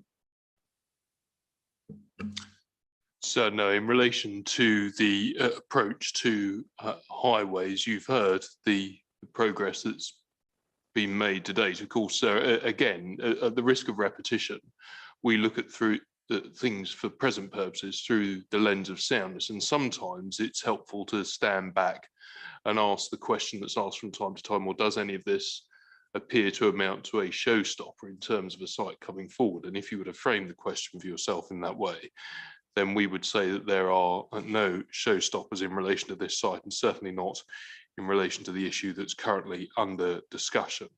And so if it is addressed in that way, then the issue resolves itself into the consideration of deliverability, which is something, again, that we'll return to on Thursday, perhaps insofar as we haven't looked at that to the extent that we need to today. But in terms of when this site is going to come forward, so I don't know if you've had a chance to look at the updated material yet, but you'll see in relation to this site, we would say we've been realistic, perhaps conservative, in terms of when we consider that it's likely to come on the stream and add to the housing land supply. And of course, at the back of all of this is the test of deliverability as defined in the glossary, which you've asked all the parties to focus closely on. And we know about the guidance as to how deliverability is assessed, looking at the St Modwen case and the cases that followed it. It's not a guarantee. It doesn't have to be a probability. It's about realistic possibility. And that's what the council is entitled to plan upon when it's dealing with that issue about deliverability.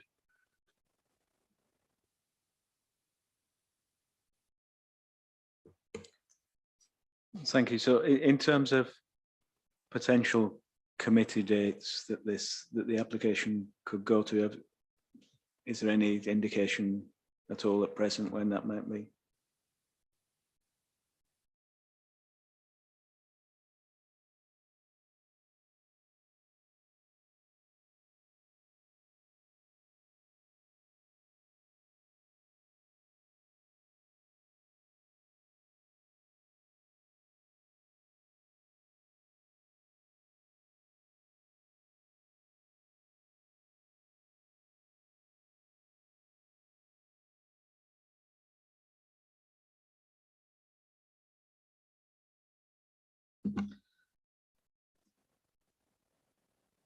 So in terms of scheduled committee dates for the Western Planning Committee, which would be what this application would go to, scheduled committee dates for the Western Committee in September. The scheduled date is the 14th of September. And for August, it would be the 17th of August.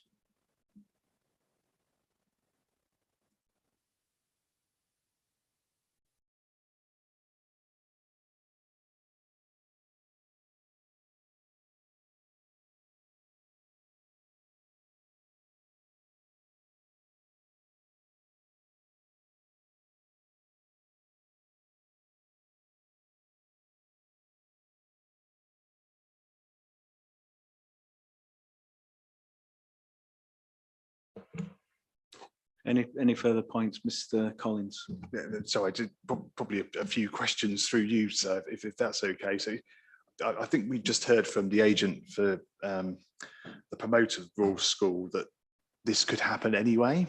We got under the existing provisions of the 106. If I've got that wrong, I'm sure I'll be corrected. But it seems to me that the 106 restricts the site to 350 pupils at the moment, 200 of which should be day pupils. So it may well be they're saying that because the capacity of the existing high school and junior school, existing numbers of children there are within those parameters. In which case, how would that work? Question mark in respect of the highways, because there must be highways restrictions, hence why Surrey County Council have objected. It seems to me in terms of the issue of the deliverability of the site, the questions we're merely asking is what contingencies are there? I mean, is there a risk the school couldn't relocate? In which case, is there a master plan which shows the school being retained on the land with some associated development? I don't think there is, but that seems like one potential fallback. The other, of course, is an alternative relocation site. And I don't think the examination has any details of that. So I'm just going through those merely as logical options, as alternatives, because it seems to me, obviously, that the promoters are pursuing the relocation as their primary objective. But I perhaps just to ask the hearing, could that work without this planning application to relocate to 350 based on the existing 106? Thanks.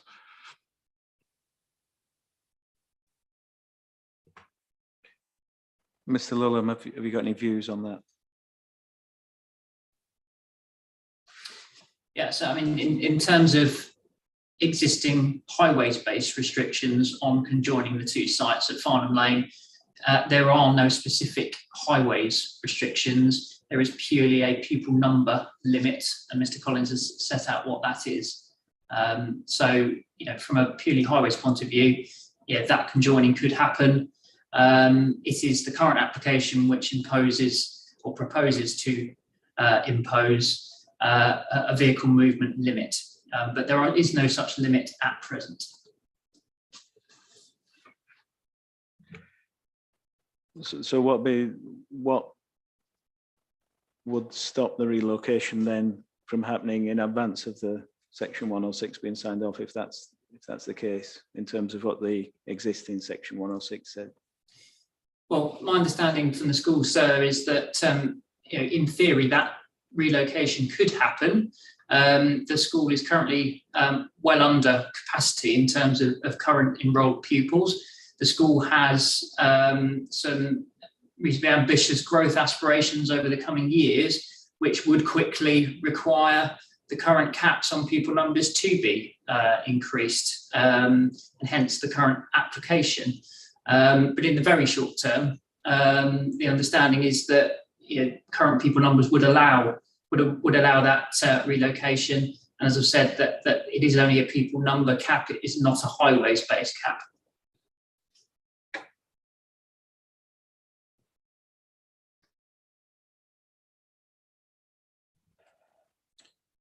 Okay, and if I could turn to you, Mr. Beglin, in terms of the other points, the sort of what if it doesn't come forward? So I think Mr. Banner may have wanted to make a contribution. I just wanted to come back very briefly on what Mr. Beglin said about deliverability, without straying into matters that are going to be discussed on Thursday. He sought to frame the issue of deliverability of the school site as being about 5-year supply, but that doesn't grapple with the point that I made, and indeed others, Sergeant reiterated earlier, which is that for the reasons I've already given, this plan needs to start delivering out of the blocks quickly. It's not just about 5 years. We need to get some early wins in years 1 and 2 for the reasons I won't go over because I've dealt with before, and that doesn't seem to be taken into account anywhere in the evidence base or even now. And Mr. Beglin's point doesn't grapple with that. He's also misstated the test in relation to deliverable 5-year supply because, of course, St Modwyn is under the old deliverability test, and for so long as this site remains category B, it's not just realistic prospect, but there'll have to be clear evidence that completions will begin within 5 years. The heightened test, heightened in response to the St Modwyn judgment of category B of the definition of deliverable. So even in the context of 5-year supply, the question has been misframed.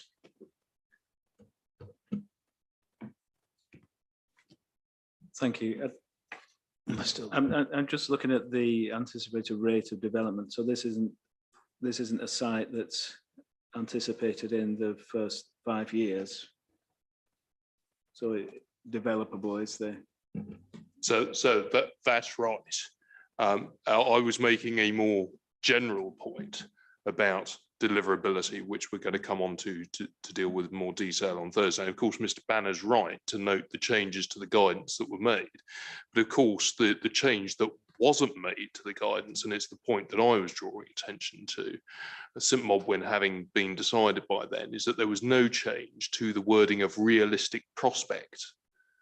And so it's that which is the essence of the test. You have to deal with the evidence that is provided to you in assessing whether or not there's realistic prospect, but that's still the test under deliverability. And that remains the same as the court said it was in dealing with St Modwen, and indeed more recent cases that have, albeit still applied the previous form of the guidance. So in relation to the other matters that Mr.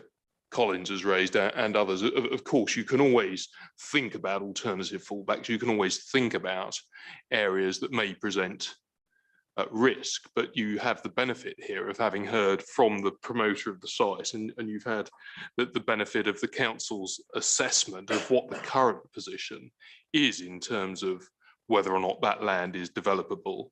And in terms of the overall evidence that's before you, I would suggest that there is clearly a sufficient evidential base to conclude that this is a sound allocation.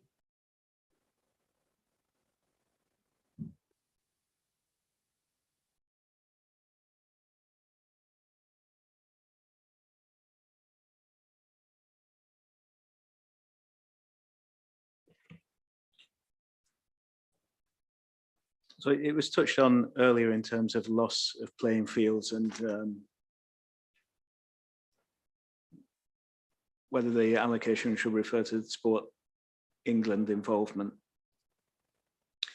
But I take it that your position, the council's position, is that the phrase successful relocation in the policy includes, it's to be taken to include the sports facilities. Yes, sir. And I think in our MIQs, we stated that if it would provide some clarity, we'd be happy to propose a main modification, which specifically included that also covered open space, sports and recreational buildings as per the MPPF.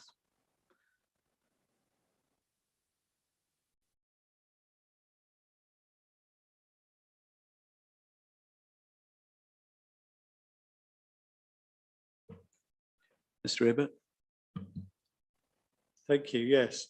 I mean, I'm not sure that the Sport England policy distinguishes between private and public facilities in terms of exceptions to its normal policies.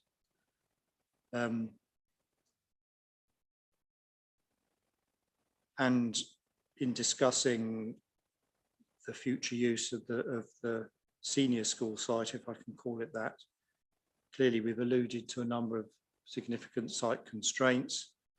So is it actually achievable to relocate the extensive playing fields from the junior school to the senior school site? I know the United Learning hearing statement includes a sketch with proposed location for Muga, but that's all we have to show what might happen there. And it's a point that Amesbury have been keen to point out for a very long time to me, that they are short of playing fields, and it's not just them. There's St Edmunds Prep School, which is just the other side of the A3. They too are looking for playing fields. So the opportunity cost of relocating away from this site seems to us a very retrograde step, and arguably even would be contrary to LPP1 policy ICS 1, which resists the loss of such uses and facilities. So we think the loss of the sports pitches here is part of the problem with the allocation. Thank you.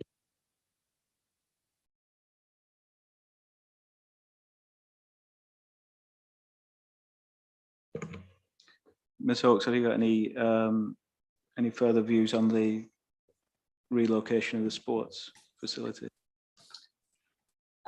Just a minor point to reiterate, sir, is that the school is committed to this site relocation of all of the existing facilities onto the senior school site in Farnham Lane, so that the schools will operate from the same site. The intention is to reutilise the existing playing fields and to upgrade where necessary on the Farnham Lane site, so that the facilities will be available, but for the exclusive use of the private school.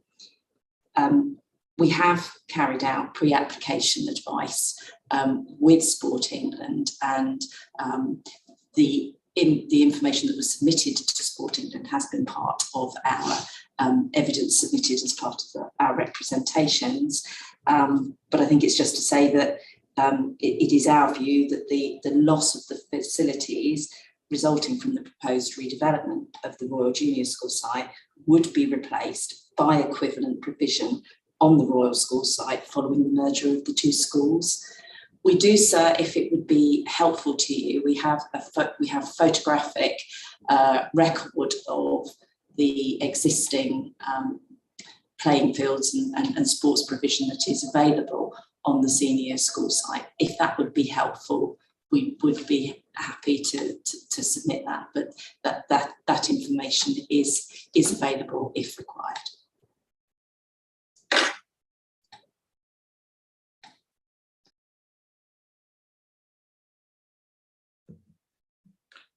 Thank you, Ms. Hawkes.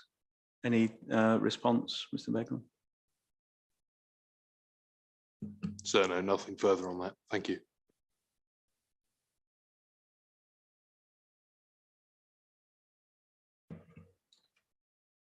So we've just got a final topic on this particular site. So this is whether the site could be accessed by genuine choice of transport modes, whether it is in an accessible location. So again, I'd like to invite Mr. Lulham potentially in on this one. So you've supplied a transport sustainability statement as an appendix to your hearing statement. So could you outline the key points from that piece of work in terms of that genuine choice of transport modes, and to what extent the site is an accessible location? Yeah, thank you, sir. So we do consider the site to be sustainable in transport and accessibility terms. It is afforded with direct access to good quality highway, pedestrian and cycle infrastructure, including continuous shared use routes for non-motorised users to Greyshot and Hindhead, where a wide range of everyday services and facilities is available within the 2 kilometre preferred maximum distance specified by Manual for Streets and also by the Chartered Institute of Highways and Transportation document providing for journeys on foot, which is regularly quoted in transport assessments and indeed appeal decisions.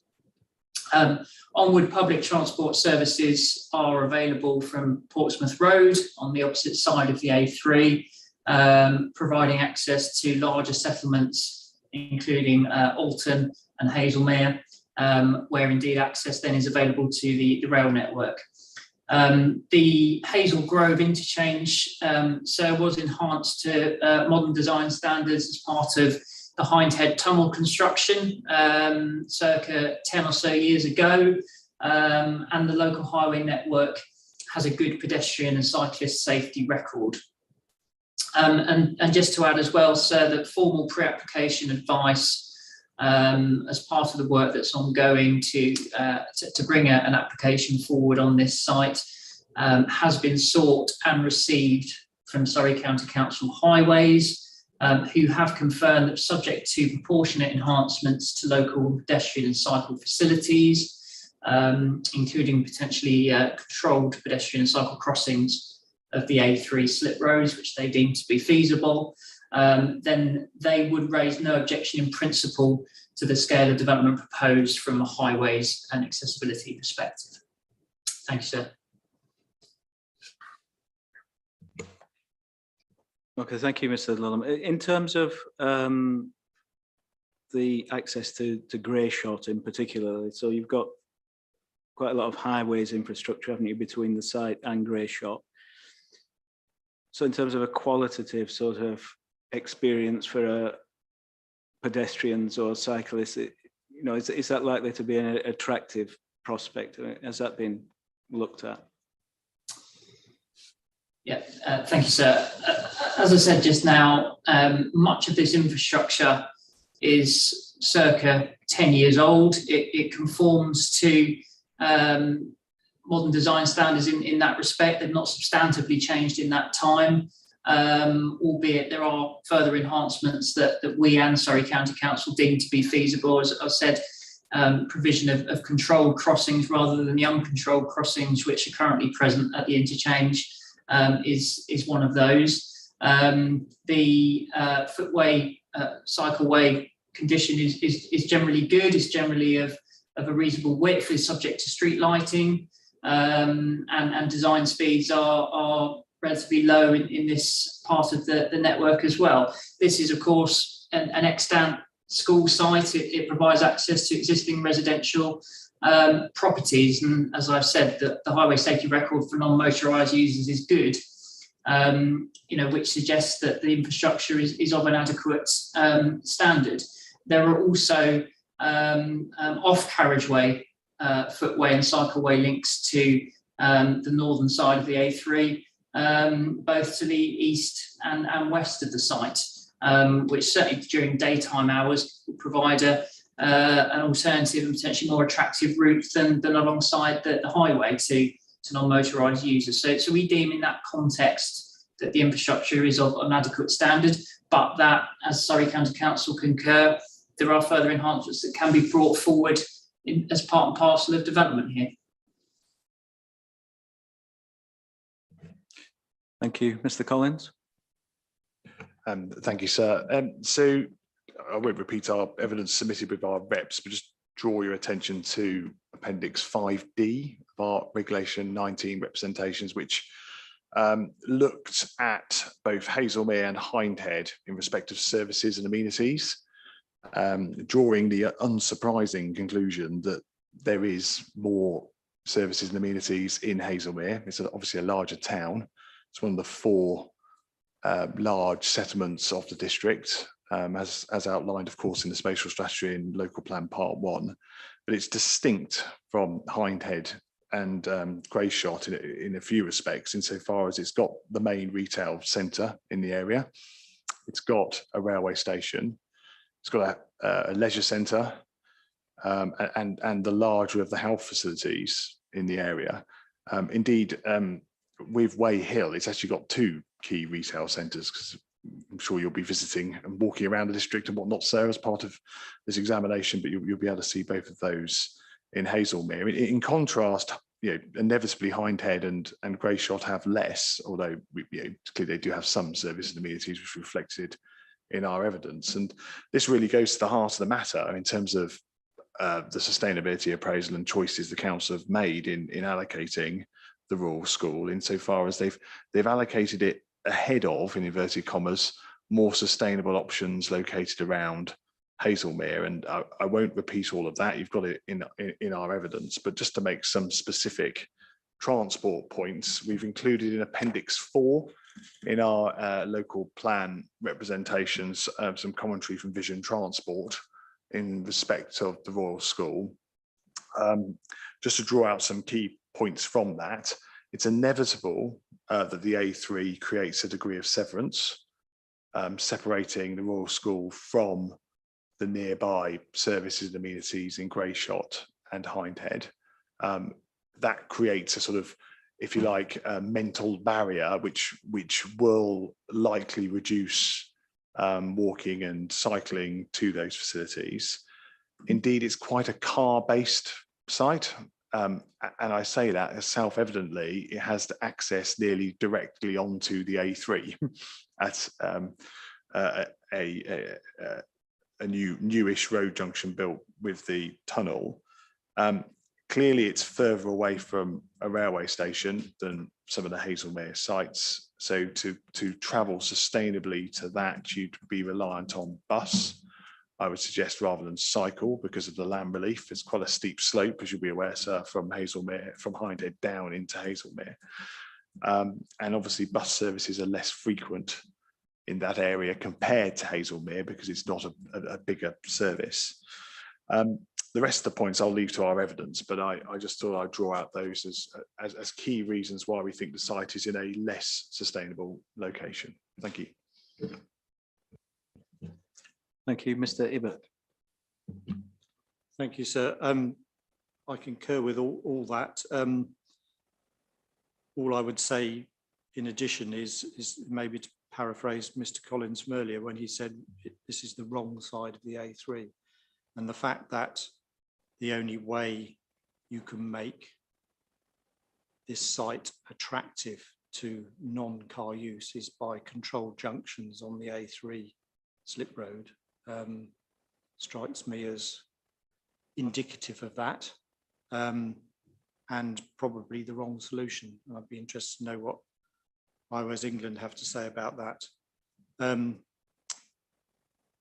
And the outcome of all that, as has been alluded to, is the sustainability appraisal for the site, which gave, and we had this in front of us with Mr.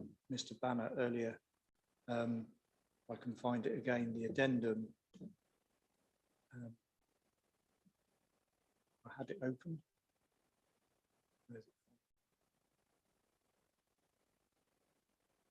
Yes, the addendum, page 8, was it?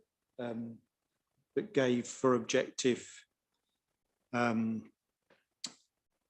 14 on sustainable transport, a single minus sign for this site. We commented on that in our hearing statement, in our representation. Redwood actually gave their own version of the essay in this regard in their representation at figure 4.3 and gave it 2 negatives.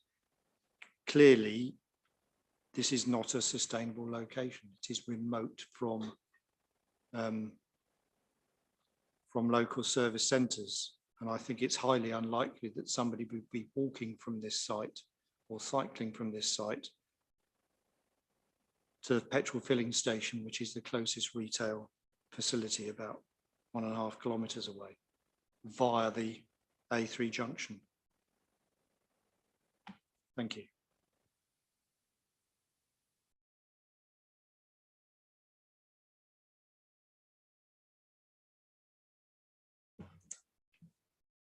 Okay, any response, Mr. Legman? Thank you, sir. Just some very small points to add, and I think we refer to these in our representations, but United Learning and DHA have referenced the improvements that could be made to the northern end of the site, and that is how you drive into the site today. However, the southern edge of the site does offer opportunities to improve sustainable access as well. That edge of the site directly walks onto the old Grove, and by that route you can go under the A3 via a wide underpass, which is it's a bridleway, so cyclists, equestrians and pedestrians are able to use that as a safe way to access the multi-user network on the other side of the A3, which is widely used by all different users, and also provides another route of walking into the centre of Greyshot, where, as previously mentioned, there are a wide range of facilities. I'm not sure if we want to add anything else to that.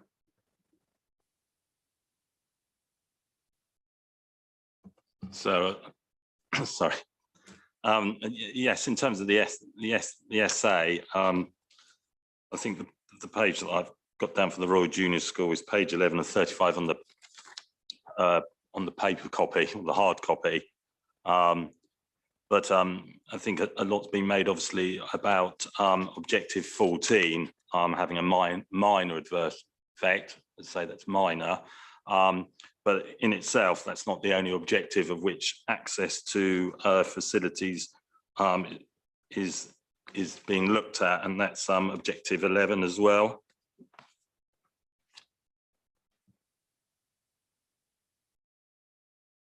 Which has a minor positive with regard to that.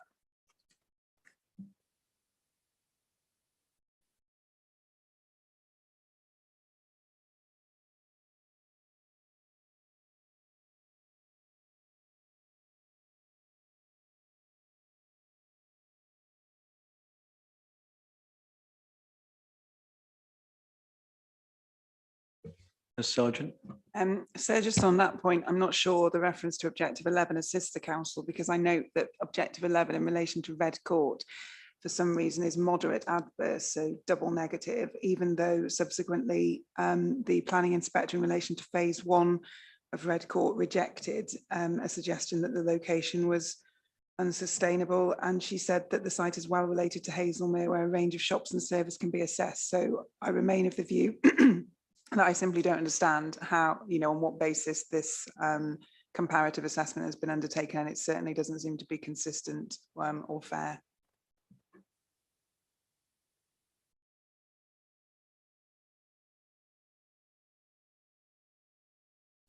Mr. Banner. I agree with Ms Sargent, firstly, and this sort of really brings into play the wider issues in our Regulation 19 and November 21 written reps about the failure, not just in relation to this allocation, but more broadly, of the council properly to grapple with sustainable locations in the context of the evidence base, and properly identify what are the best locations closest to the settlement boundary, because there's quite a lot of, it isn't the only one, quite a lot of allocations that are in sites some way away from the settlement boundary. And again, noting for your note that this SA matrix for the Longdean site, note that the Longdean site is only 0.4 kilometres, 400 metres away from the town centre, and under number 11, and under 14, sustainable transport, bus stop 0.3 kilometres in the site, town centre railway station 0.4, 0.5 kilometres, so extremely close. And yet those are only given a single plus, like so minor positive, even though it's essentially as close as you can get to the town centre. So there doesn't seem to be any real, and that's saying, again, not a point made as a sort of omission site point, because if the numbers change, we'll make our case then. But it's a point made in terms of the soundness of the evidence base, and there's no real proper weighting of locational sustainability at all, because if you're literally a stone's throw away from the town centre, you get a minor positive.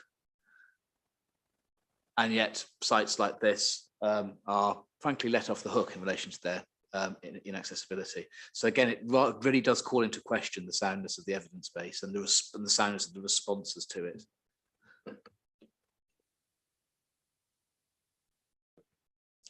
Thank you. Any final points?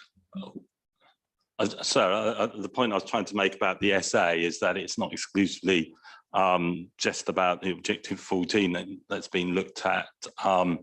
There's obviously a range of objectives. As I say, there are other objectives about accessibility and sustainability, as the name suggests, that should be looked at. And all I was pointing out is that for the Royal Junior School, obviously we have assessed that site. I wasn't trying to compare it like for like with other sites, because this is the site obviously that we're proposing for allocation.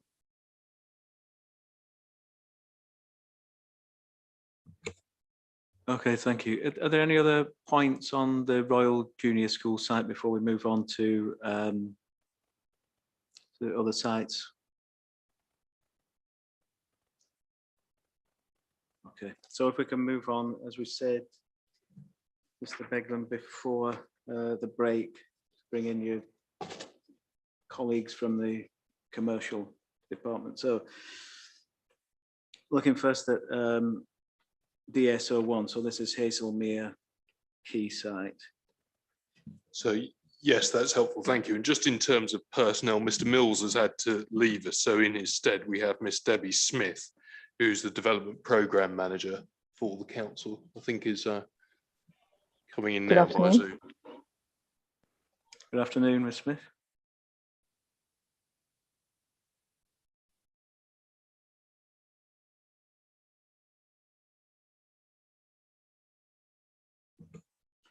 So in terms of the Hazelmere key site, so obviously it's been a site allocation for a number of years now. It's in the 2002 plan. The council owns part of the site, but there are a number of other ownerships there. So how far has site assembly progressed for a start? Is site assembly necessary? And could redevelopment of the site occur without any further site assembly?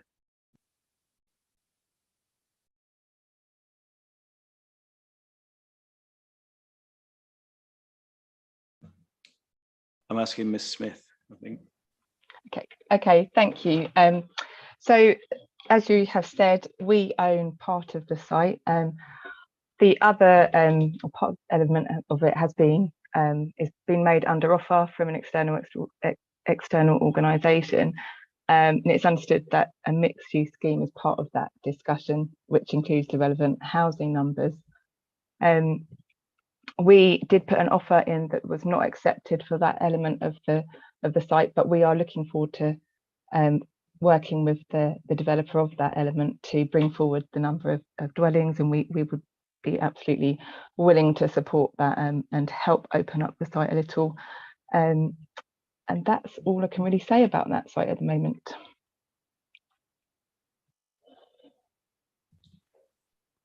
Okay, so is this quite a recent purchase in terms of the part of the site that's not owned by the council? No, an element was put up for sale in, I think it was the end of, or in the summer last year, and that's where we put an offer in, and that's a significant part of the existing buildings facing Lower Street rather than the car park elements that the council own, and we are not aware who has purchased that yet, but obviously part of the work that they would have to do is to kind of work with us to support that development. So we are looking forward to them coming forward with an application and what we can do to support their housing numbers on that element of the site.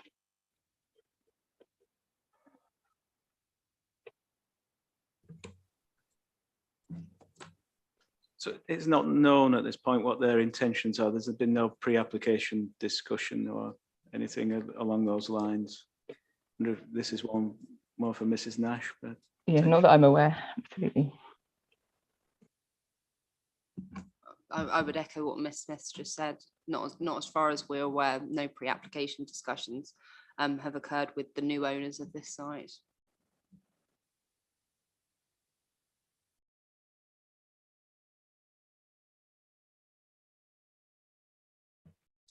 So if we go back to the framework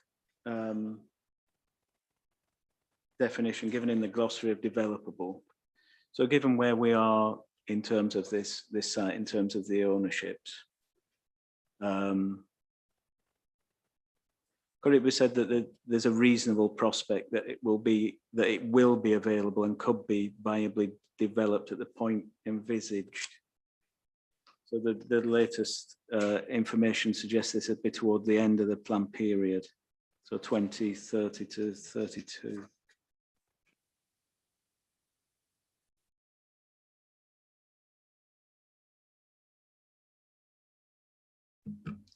Well, so yeah, yes, it is the short answer. Applying that definition, and you've noted that we're only suggesting this site will come forward towards the end of the period.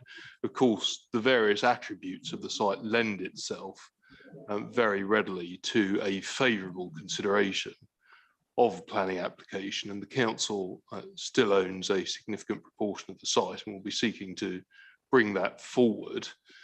There's, as it were, no reason to question in relation to a recent purchase that there would be any particular issues in relation to viability or any other issues that are likely to become showstoppers. And of course, the individuals purchasing the land will have known about the background of the plan making process and what the council's intentions have been, as you've indicated for some time, in relation to bringing those this land forward.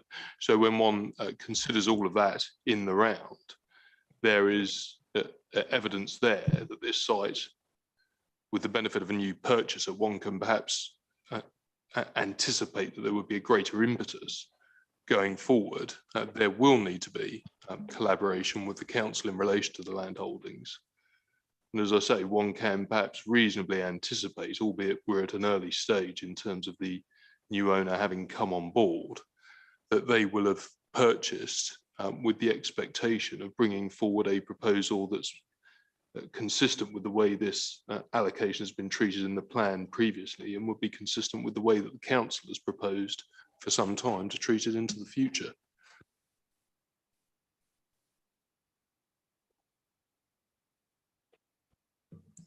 Okay, you've seen references in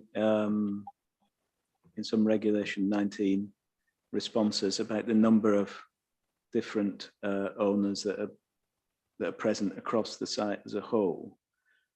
Now, I'm not sure as to what the recent transaction, how much of the site that relates to, but would that still be a factor in bringing the site forward as anticipated? Because this is one from Ms. Smith. Yeah.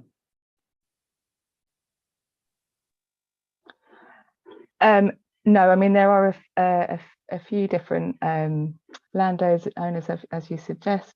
We the kind of, just looking at the documentation that was part of the sale for the element of land that's gone to the new owner, a significant development for kind of a mixed use scheme, and yeah, as that they come forward to hopefully lead that element, we would very much work with them and any other neighbouring landowners to bring forward the larger scheme for development. So there's no intention at this point to progress a CPO or the site assembly in relation to the site, the wider site? Not at this time, no.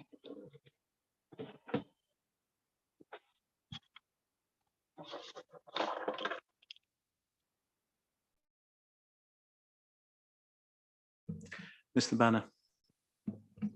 So you may have had our regulation 19 reps in mind, because in Mr. Cleveland's reps from Henry Adams, there's, I think, no fewer than 16 points made. I'm not going to attempt to summarize those, sir, but I think distilling them and in light of what's been said, I think this is a site where the candle's not really worth the flame.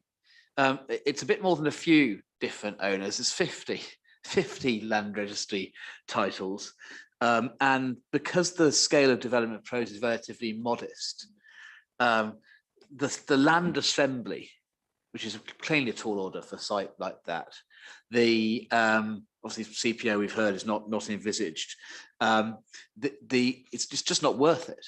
And the only way it could be viable, and indeed the only way that the car parking could be preserved, would be to have something bigger with underground and multi-story car parking, bearing in mind they've got this is the main car park site, and the fairground site is going to involve, which is allocated under DSO 7, is going to involve further loss of parking.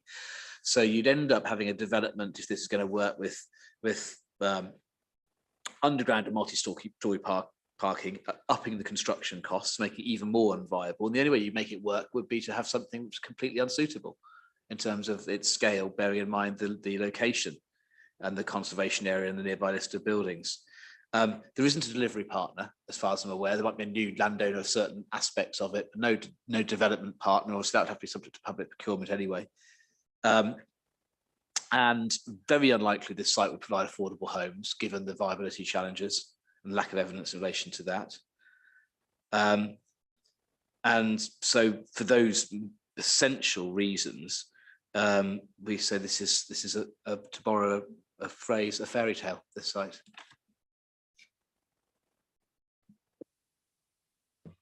Mr. Collins. Mr. Banner said everything I was going to say. So I think the only thing to add, if I've got anything, would just be who is promoting this site? Is it the council? Is there a new developer? But probably unlikely, because we counted 19 titles, but there could well be 50, I'm sure, within those.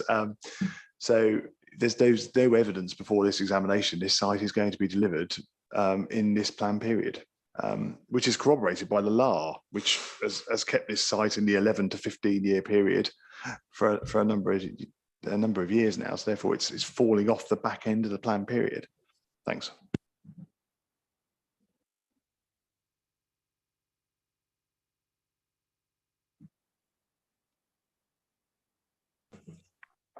Response, Mr. Beglan, to those points? So one short point, first of all, in relation to the LAR, I'll be corrected by my colleagues, but I understand the point about the 11 to 15 years has previously been explained to you as being essentially a typographical error in the way that that information was presented. So there was never an intention to put this site, and I think there may have been others, that were put into the 11 to 15 years category within that category.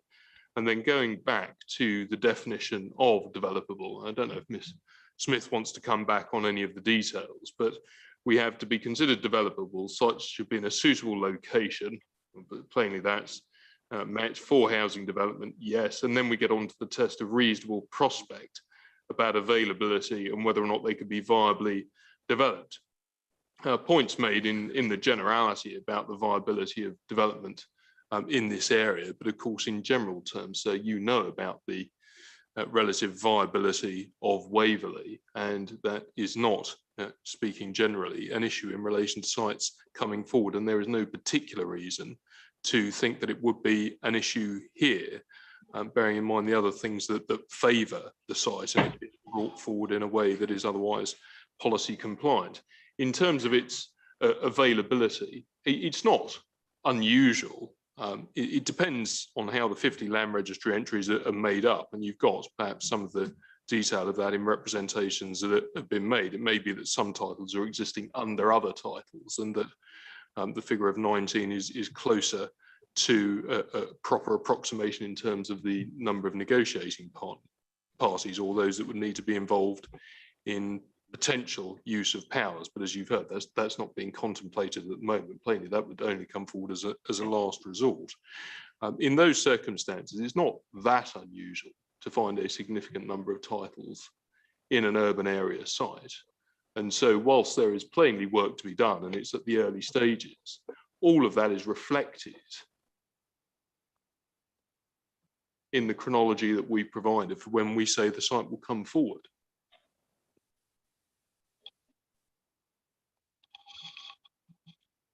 Can I add to that? Yes, please, Ms. Smith. Okay, thank you. So yeah, and just I think also the elements that we can support with this, the sale of part of the site to this new landowner, and with the prospect of the mixed use and housing that can be on that part of the site, we can very much work with them to kind of enable that development to be slightly larger and not require a huge amount of undercroft parking or anything such as that, because essentially we would need to incorporate public car parking in the scheme. But at that we could, yeah, that kind of first phase approach is very doable in the coming few years. And then looking at the wider site, how do we then do that in possibly a phase 2 over the period of the 8 years or so that we have. I think we just we do need to work with that developer to get work with the landowner to come together on a joint agreement. And I say CPO at the moment is not in the running, but we don't know if in the future that will be something in the coming year or so that we could be looking at. So it's very much a work in progress and a really exciting site to deliver housing in the town centre there, and with the, as we were talking before, access to that high street right there. And so yeah, we very much do see that as a site that can come forward. I mean, in terms of that new owner, is it known at this point whether they do actually have any development intentions? I mean, the kind of ownership pack was sold with was given with some options for development on it. So I'd imagine they would, but I don't know for sure.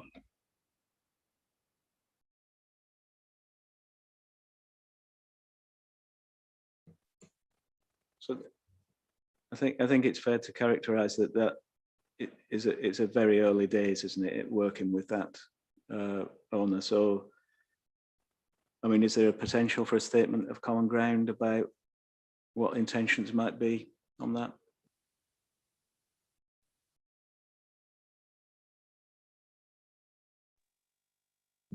So we can certainly take that away and see if we can provide some further assistance in that respect. Yes.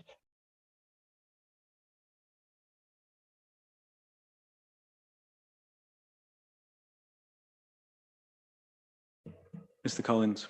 So through you, can I also suggest the council might wish to consider producing some form of plan with what might happen where on the site, even at a concept stage. I merely say that if you compare the publicly available evidence on this site to, say, the Royal School, for example, there's a huge amount of evidence on the Royal School. Sorry to bring that back up, but this site, I mean, we don't know which part of it's coming forward and when. We don't know anything about how 30 units could be accommodated on the site. That's a reduced figure, I think I'm right in saying so. It's been going down through iterations of the plan. And indeed, if anything from my experience and agreeing with what Mr. Banner said earlier is to come forward on this site, given it's previously developed, then there's car parking to relocate. You'll only have to go up in height to make it viable. Otherwise, it just won't simply work. And so I think through you, say, you might wish to consider how much additional information it's reasonable to ask the council for to demonstrate the deliverability of this site. Thank you.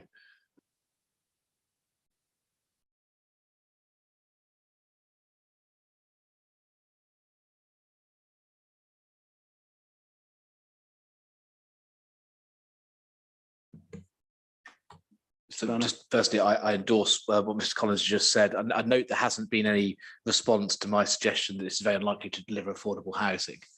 And one must remember that's a key part of the LPP1 strategy. I'd suggest really so that if this site was to have any role in delivering the LPP numbers, it would be as a windfall. In reality, that's really what this site would be. If anything at all. You've already seen comments from us and others that the windfall allowance at Hazel is actually a bit bigger than we think it should be anyway. That would be tempered if this was taken out as an allocation and as I sort of contemplated, but not allocated, potential windfall. That's the very best, most charitable approach one could take to this. It's far too fanciful to be an allocation, particularly in the context of the need for speed for the reasons we've given already.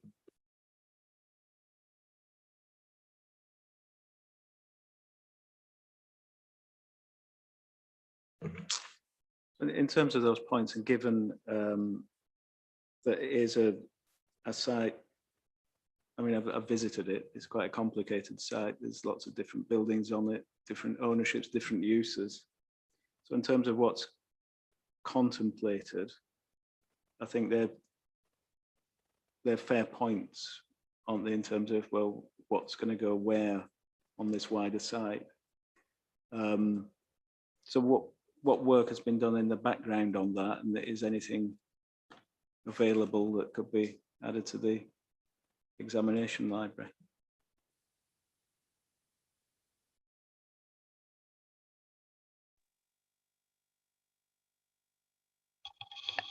A limited amount of work has been done. I can get some bits from our estates colleagues on that.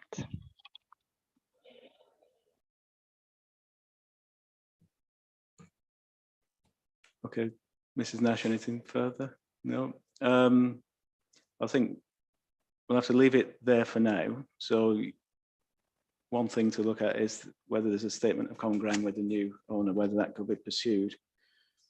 And another is this additional information that you have in terms of layouts and, you know, what could be developed on the site. So yes, that's helpful. Thank you. We'll take those points away.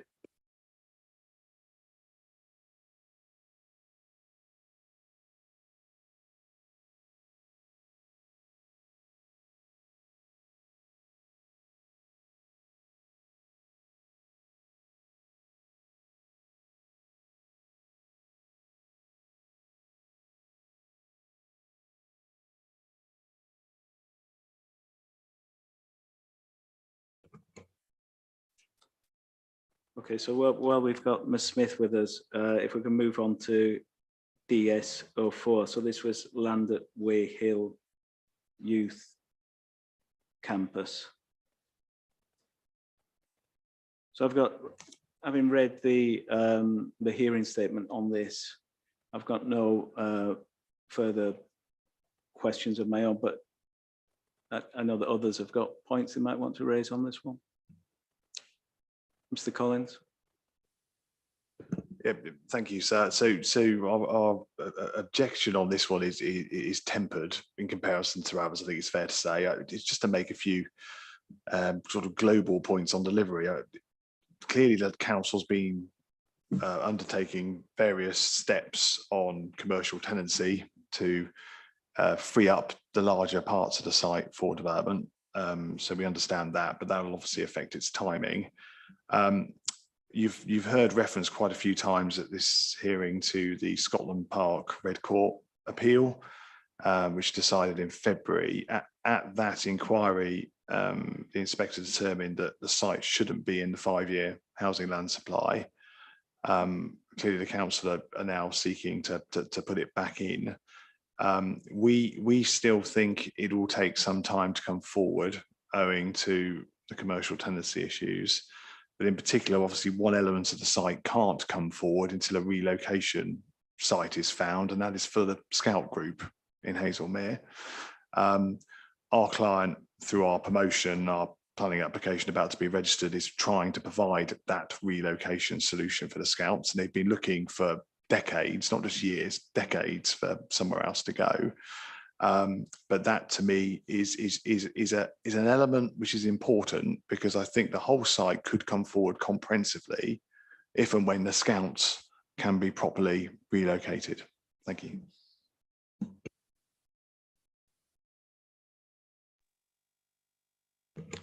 So as drafted at the minute, the allocation doesn't include the Scout facility, is that correct? Yes, sir, that's correct. The allocation is not assuming that the Scouts will be relocated in order for this allocation to be delivered.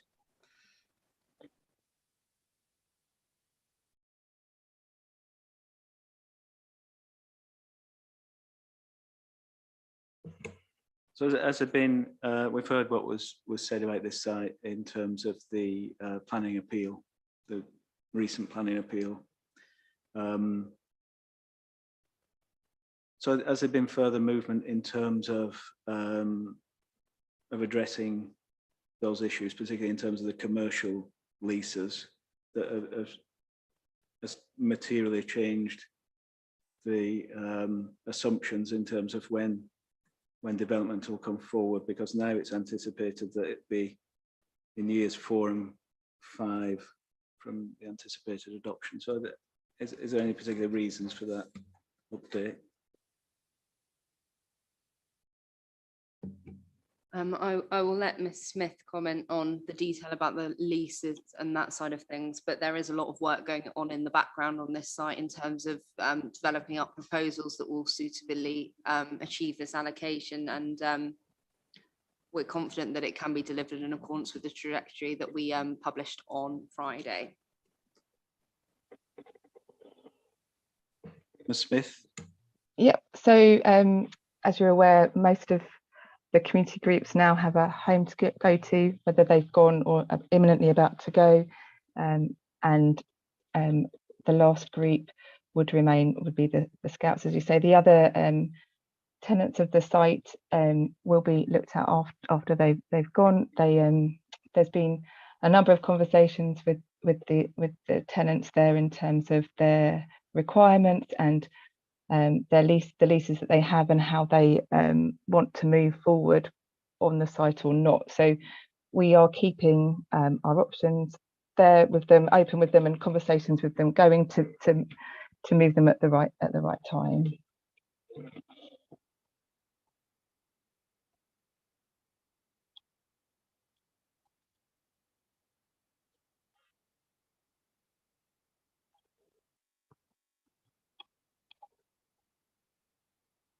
So that those conversations on the leases have informed the anticipated rate of development on the site. So in short, that would be, it's suggesting that there'd be 10 dwellings delivered in 2025-26 and then 24 in 26-27. So Ms. Smith, does that sound reasonable? Yes, that sounds reasonable. Absolutely. We yeah, Calglass and the other tenant will be, yeah, we are working with them and in conjunction with their leases to kind of move them at the right time, which would be after we've moved the community groups and done that first element.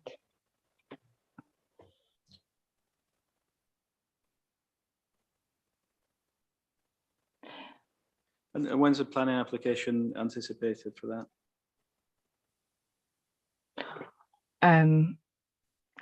I can't answer that. I think we have a scheme pretty much ready to go that we received pre-app on a year or so ago. So we're just wanting to do that at the right time in relation to our the other groups moving off. But I would expect within a year or so.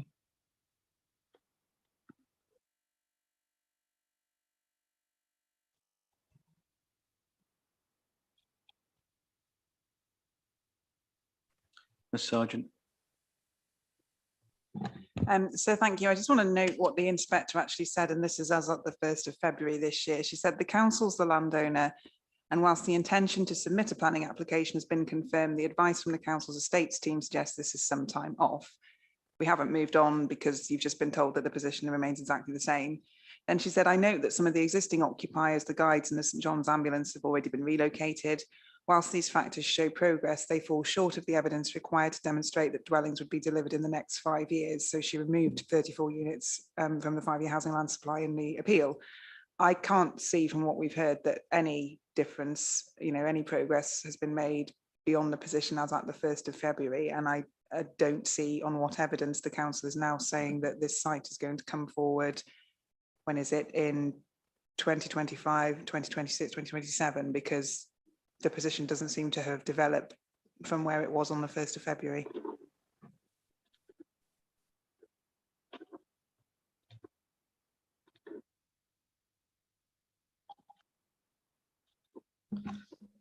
As Ms. Smith said, there's a drawn up scheme that's ready to be submitted that complies with the requirements of this allocation. So that is one of the areas where matters have moved significantly forward from what was referenced within that appeal decision.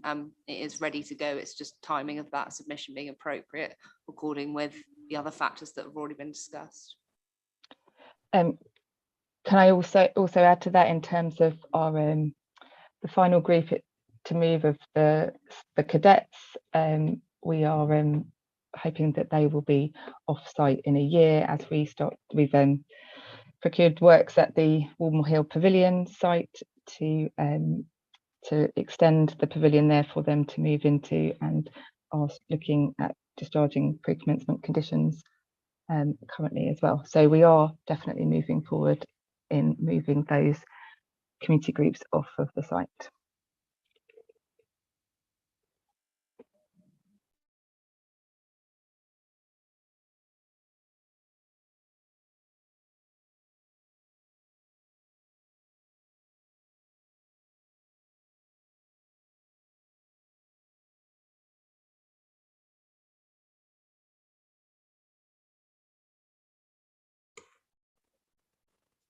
Okay, any further points on that that site before we move on?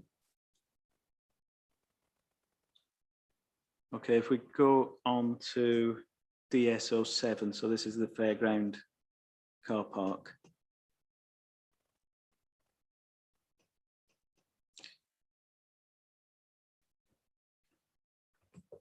So I did, given the type of development, I did question the feasibility of the 5% self-build requirement, but I'm quite happy to just note that at the minute, because we're going to have a more substantive discussion about that at tomorrow's session on housing, housing standards. But in terms of the position on viability in general, so I understand from the hearing statement that some viability testing has been done, but it is commercially sensitive and so unavailable.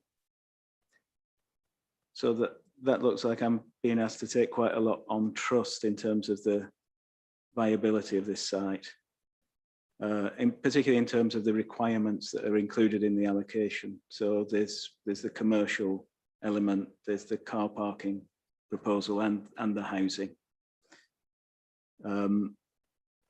So is there any further comfort you can give me on this, that you know that this would be a viable prospect in terms of where it's anticipated to go in the plan period, which is again towards the end of the plan period? But if we recall the glossary definition of developable, it does say a reasonable prospect that they will be available and could be viably developed at the point envisaged.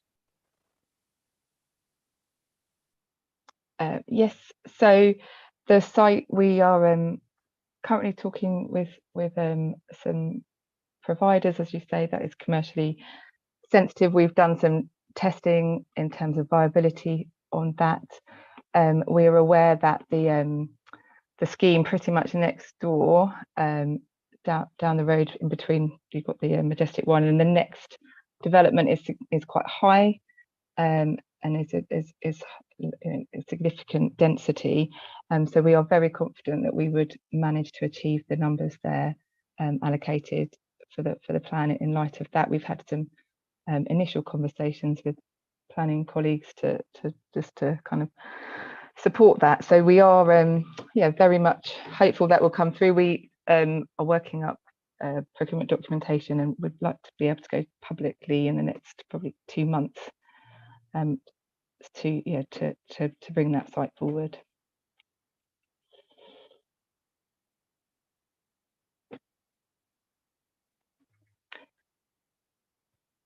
And are you able to say who the delivery partner is in terms of this site? Sorry, I can't say that. We haven't done any formal procurement to appoint anybody. We are working with our consultants who to work up a scheme that might be that would be planning compliant and talking to a number of providers, but we definitely need to do a formal procurement process before we kind of say anything more publicly about that. I think also in terms of car parking, we've been doing some traffic and car park surveys there and at the car park way down road, just round the corner and actually next to the Way Hill Youth Campus site, just to see what's happening in the car park. And we've obviously, there's short stay and long stay provision there at the moment, but we are confident that with that and the other car park, we'll be able to provide the car parking needed as well for the town centre.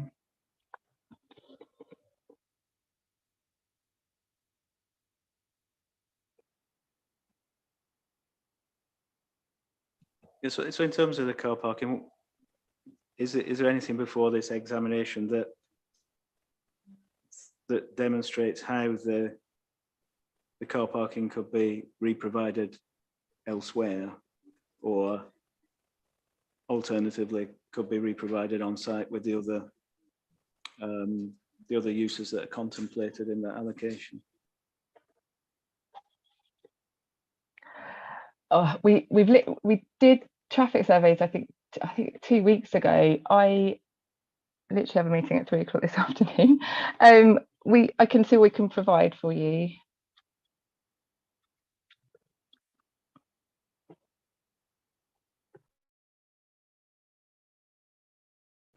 Mr. Banner? A couple of short points. I mean, firstly, one has to take the reference to viability with a pinch of salt, given the site's not been market tested. doesn't actually know whether the market considers this to be viable, and whether what the council has in mind is a scheme that actually is something that anybody would want to build. And further, sir, this is not the first site where you've been told by council officers that they have confidence. You know, trust us, we're confident. I don't mean this the wrong way, but one has to apply a very considerable degree of caution to the council's confidence, bearing in mind that that sheet I handed up or submitted last week, sir, if you remember, that the council has told 16 inspectors, I think it was, or 15 inspectors, that it had confidence that it had a 5-year supply, and every single time, bar one where I think it wasn't an issue, wasn't debated, every single time the inspector considered that confidence to be misplaced. And I do say that with the greatest possible respect to the council and all their efforts, that does mean a very considerable degree of caution needs to be applied to the council's confidence, because it has been found time and time again to be misplaced. Mr. Collins. Thank you, sir. So we're saving the examination time. I mean, essentially, my points on this side are very similar to DS01. So just take those as read and roll them into this one. But there is one point I should have made earlier, but I'll make it globally for DS01, 4, and 7. So this site also. It relates to SPA, and I appreciate this was discussed last week as well, but all of these sites will require some form of SPA mitigation, because they're of that scale.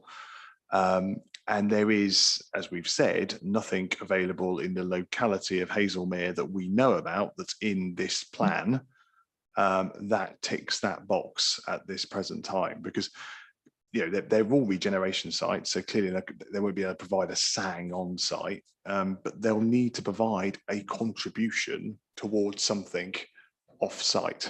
And I don't see it in the plan at the moment. And then just specifically on DS07, the scale of the allocation has been reducing in time. I think it's down to 20 dwellings now. So again, I would question its feasibility and viability at only 20 units, but I think the officers should, through you, be providing you with some more information about what could come forward on the site. Thank you.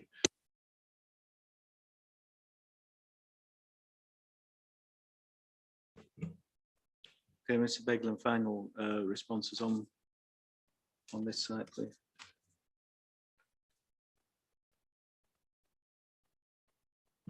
So just before Mr. Beglan comes in, I was just going to say about the SPA, I think that matter's been discussed, and I wouldn't really wish to add anything more unless you specifically required it.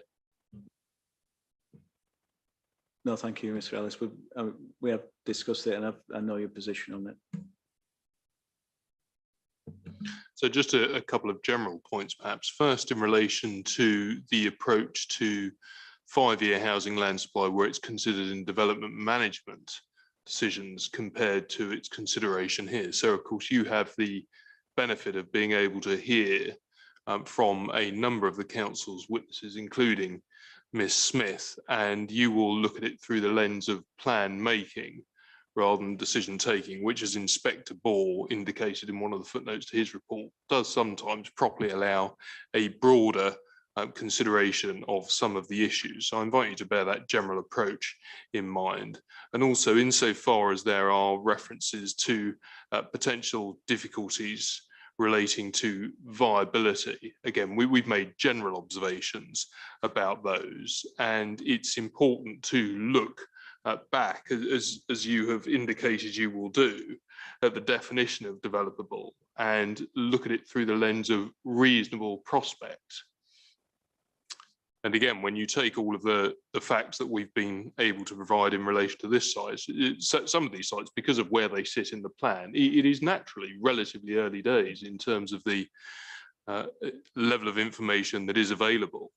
But the information is still there in its early form, and we suggest that there is sufficient there, but plainly there could be more in relation to some of these sites. But it's not surprising that there is incomplete information in relation to some of the sites that we're dealing with. The question for you is there a proportionate level of evidence? And again, in that respect, whilst you will look at the individual sites, it's important to test that question of proportionality against the evidence base on this issue as a whole.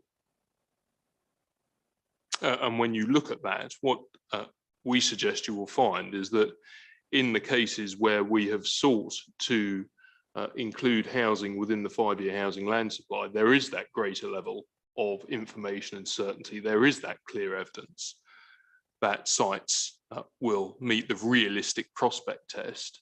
And equally, the other side of the coin is that where we're dealing with the developable sites, there is not the same level of precision or specificity about the evidence that's before you as of yet. But we do have locally a number of fundamentals that we can rely upon that suggest historically that land is valuable, comes forward where schemes that are made consistent with the underlying planning policies are put forward to the council.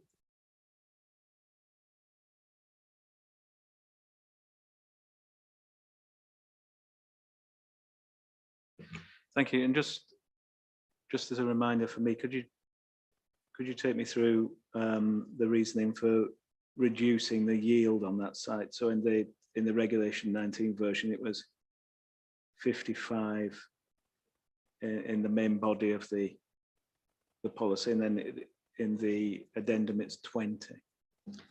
So that reduction in yield has been informed by the interest that we've had in the site being used as a mixed use development, and obviously because that information of what that mixed use would entail is commercially sensitive, I can't really add more than that, but it has been the reduction in yield has been reliably informed about the interests, desires, and how they wish to develop that site with the mixed use.